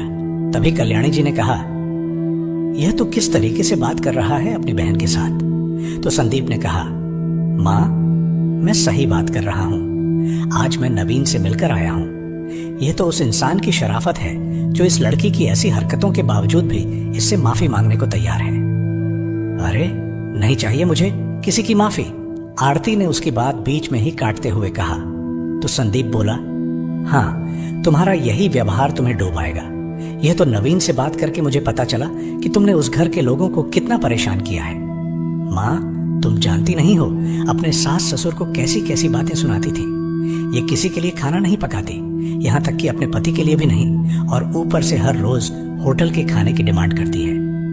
अगर कोई समझाने की कोशिश करता है तो झगड़ा खड़ा कर देती है। अब तो इसने नवीन के सामने एक नई ख्वाहिश रख दी कि इसे अपने सास ससुर से अलग होना है। संदीप ने बताया तो आरती बेशर्मी भरे लहजे में बोली, हाँ, तो मैंने कौन सा गलत कहा? और जो एक बार कह दिया सो कह दिया। अब मेरा फैसला बदलने वाला नहीं है, चाहे जो हो जाए। अब मैं ससुराल नहीं जाऊंगी। नहीं आरती, अपने ससुराल तो तुम्हें जाना ही पड़ेगा और यह मेरा आखिरी फैसला है। अगर तुम नहीं जाओगी तो मैं तुम्हें जबरदस्ती छोड़कर आऊंगा, संदीप ने कहा। तो आरती भी गुस्से से बोली, अच्छा, मुझे बाहर निकालना तो दूर, अगर हिम्मत है तो हाथ भी लगाकर दिखाओ। तो संदीप ने आगे बढ़ते हुए कहा, देख आरती, आराम से कह रहा हूं, प्लीज मेरे साथ चलो। तभी कल्याणी जी दहाड़ते हुए बोली, तू होता कौन है मेरी बेटी को इस घर से निकालने वाला? अगर इस घर से कोई जाएगा तो वह तू और तेरी वह चालबाज पत्नी जिसके कहने पर तू यह सब कर रहा है। अभी के अभी निकल जाओ मेरे इस घर से, नालायक जोरों का गुलाम। कल्याणी जी ने गुस्से से कहा तो संदीप, जो अब तक सब कुछ सहन करता आया था, अब उसकी सहन शक्ति जवाब दे चुकी थी। अगले दिन सुबह ही उसने किराए पर एक मकान ढूंढ लिया और अपनी पत्नी पूजा को लेकर वहां से चला गया। उनके जाते ही आरती ने तलाक का नोटिस नवीन के घर भिजवा दिया और अगले 1 महीने में ही दोनों का तलाक हो गया। यहाँ से जाने के बाद संदीप और पूजा तो आराम की जिंदगी जी रहे थे, लेकिन इधर कल्याणी जी और आरती की मुश्किलें बढ़ने लगीं, क्योंकि पहले तो हर महीने संदीप अपनी पूरी तनख्वाह माँ के हाथ में लाकर रखता था। अब पैसा कहाँ से आता? बचत के रुपयों में जितने पैसे भी कल्याणी जी के पास रखे थे, सब के सब खर्च हो चुके थे। राशन वाले का उधार भी इतना बढ़ चुका था कि उसने और उधार देने से साफ इनकार कर दिया। अब दोनों माँ बेटी इसकी चिंता में बैठी थीं कि आगे का गुजारा कैसे होगा, कि तभी घर की बत्ती गुल हो गई। तभी बहुत देर से अंधेरे में बैठी आरती ने कहा, माँ, फोन करके पता करो ना, कितनी देर हो गई, बिजली अब तक नहीं आई। तो कल्याणी जी उदास भरे स्वर में बोली, फोन किया था बेटी, लेकिन बिजली का बिल नहीं भरा, इसलिए बिजली कट गई है। यह सुनकर तो आरती ने अपना माथा पकड़ लिया। तो कल्याणी जी बोली, बेटी, अगर ऐसा ही चलता रहा तो भूखे मरने की नौबत आ जाएगी। तू तो पढ़ी लिखी है, कहीं नौकरी कर लेती तो ठीक रहता। यह सुनते ही आरती भड़क उठी। यह आप कैसी बातें कर रही हैं माँ? अगर काम ही करना होता तो मैं अपने ससुराल में ना रह जाती, और वैसे भी मुझे अब यहाँ रहना ही नहीं है। मैं वापस नवीन के पास जा रही हूँ। मैं जानती हूँ वह फिर से मुझे अपना लेगा। कम से कम वहां मुझे अंधेरे में तो नहीं रहना पड़ता था। खाने को रोटी तो मिलती थी, यहाँ की तरह वहां दाने दाने को मोहताज तो नहीं थी मैं। और इतने बुरे भी नहीं थे मेरे सास ससुर कि उनके साथ रहा ना जाए। इसलिए बाप का यह घर आपको ही मुबारक हो। कहते हुए आरती अपना बैग पैक करने लगी तो कल्याणी जी भी बेटी का यह रूप देखकर हैरान रह गईं। उसे यकीन नहीं हो रहा था कि जिस बेटी के लिए इतना कुछ किया, आज वही उसे अकेली छोड़कर जा रही है। कुछ देर बाद ही आरती अपना बैग लेकर घर से बाहर निकल गई, लेकिन जैसे ही अपने ससुराल पहुंची तो वहां का नजारा देखकर हैरान रह गई, क्योंकि वहां तो सभी नाच गाने में लगे हुए थे। नवीन की एक दिन पहले ही शादी हो चुकी थी और आज उसकी दावत चल रही थी। यह सब देखकर आरती की सांसें ही अटक गईं। लड़खड़ाते कदमों से चलते हुए वह वापस अपने मायके आई तो कल्याणी जी ने कहा, बेटी, अब तुम्हारे इस घर में कोई जगह नहीं है, तुम्हें जहां जाना हो जा सकती हो। कहते हुए कल्याणी जी ने उसके मुंह पर ही दरवाजा बंद कर दिया। यह सब देखकर आरती की आंखों से आंसुओं की धारा बहने लगी। अब उसे समझ नहीं आ रहा था कि आखिर जाए तो जाए कहां। सोचने लगी कि काश उस वक्त नवीन को तलाक नहीं दिया होता तो आज इस तरह सड़क पर तो नहीं आती। आज आरती के पास पछताने के सिवा कुछ नहीं बचा था। प्यारे साथियों, रिश्ते कांच की तरह होते हैं, पारदर्शी, नाजुक और कीमती। लेकिन जब हमारे भीतर मैं, मेरा, मेरी बात सही जैसी सोच की आग लगती है, तब यही रिश्ते धीरे धीरे दरकने लगते हैं। हम सोचते हैं कि हम सही हैं, सामने वाला गलत है, और इसी सोच के जर में हम अपनों से दूर हो जाते हैं। पर सच्चाई ये है कि रिश्तों में कभी कोई जीतता नहीं, और जो जीतता है वो अंदर से कहीं हार जाता है। अहम का वो पल कुछ सेकंड का होता है, मगर उसका पछतावा उम्र भर का हो सकता है। उसे एक गुस्से में कहे गए शब्द, उसे एक अनदेखी कॉल, उसे एक रूखे जवाब में बहुत कुछ बिखर जाता है। और जब दिलों में दूरियां बन जाती हैं तो पास होकर भी लोग अजनबी लगते हैं। कभी कभी हम सोचते हैं क्यों माफ करूं, पर एक दिन जब वही इंसान हमेशा के लिए दूर चला जाता है तब दिल चीखता है, काश माफ कर देता, काश एक बार गले लगा लेता, काश बात कर लेता। रिश्तों की कदर उस वक्त नहीं होती जब वो हमारे पास होते हैं, वो तब समझ आते हैं जब वे छिन जाते हैं। इसलिए जब भी दिल में घमंड की चिंगारी उठे, एक बार उस इंसान की हंसी याद कर लेना जिससे दूर हो रहे हो।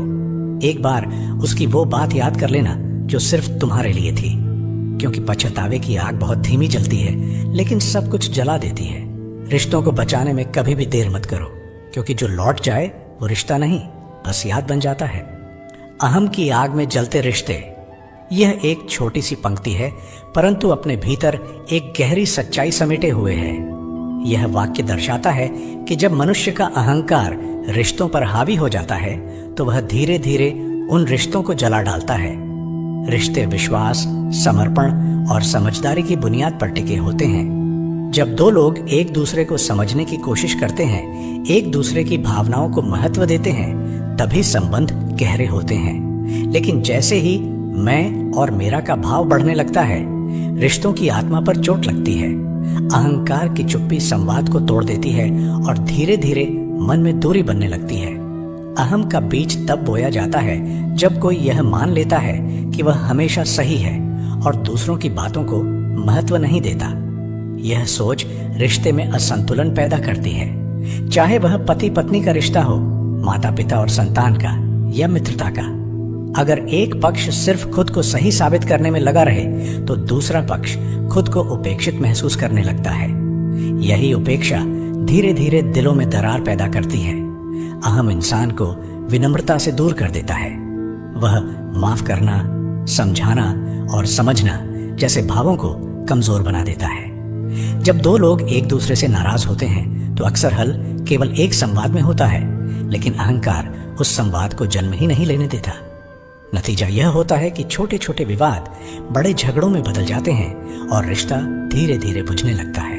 कई बार रिश्तों को बचाने के लिए झुकना पड़ता है, लेकिन अहंकारी मन इसे अपनी हार समझता है। वह यह भूल जाता है कि रिश्ते कोई युद्ध नहीं होते जहां जीत हार का मोल हो। सच्चे रिश्ते तो वो होते हैं जहां दो लोग एक दूसरे की गलतियों को समझते हैं और साथ मिलकर उन्हें सुधारते हैं। लेकिन जब अहम सामने आ जाता है तब व्यक्ति सिर्फ अपनी बात मनवाना चाहता है, चाहे इसके लिए उसे किसी अपने को खोना ही क्यों न पड़े। अहम की आग में जलते रिश्ते एक ऐसा यथार्थ है जिसे हम सब ने कभी न कभी अनुभव किया है। यह आग धीरे धीरे रिश्तों को राख में बदल देती है। अगर समय रहते हम अपने भीतर झांकें और अपने अहम को पीछे रखें तो शायद बहुत से टूटते हुए रिश्तों को बचाया जा सकता है। रिश्तों को निभाने के लिए सबसे पहली शर्त है स्वयं को थोड़ा पीछे रखना और सामने वाले की भावना को सम्मान देना। रिश्ते कांच की तरह होते हैं, प्यार से थामो तो जगमगाते हैं, ठेस लगे जो जरा सी भी तो बिखर कर चुप जाते हैं। एहसासों की नमी चाहिए इनको महफूज रखने को, वरना सूखे दिलों में ये धीरे धीरे मर जाते हैं। नजरअंदाज की धूल जब जमने लगे इन पर तो सबसे अपने भी बेगाने बन जाते हैं। समय रहते थाम लो हाथ अपनों का, क्योंकि रूठे रिश्ते फिर लौट नहीं आते हैं। साथियों, तो कैसी लगी आपको हमारी यह कहानी? अगर कहानी अच्छी लगी हो तो कमेंट बॉक्स में जरूर बताएं। तो आज के लिए बस इतना ही। मिलते हैं अगली वीडियो में एक और नई कहानी के साथ। तब तक के लिए खुश रहें, अपना और अपनों का ख्याल रखें। जय श्री राधे कृष्ण।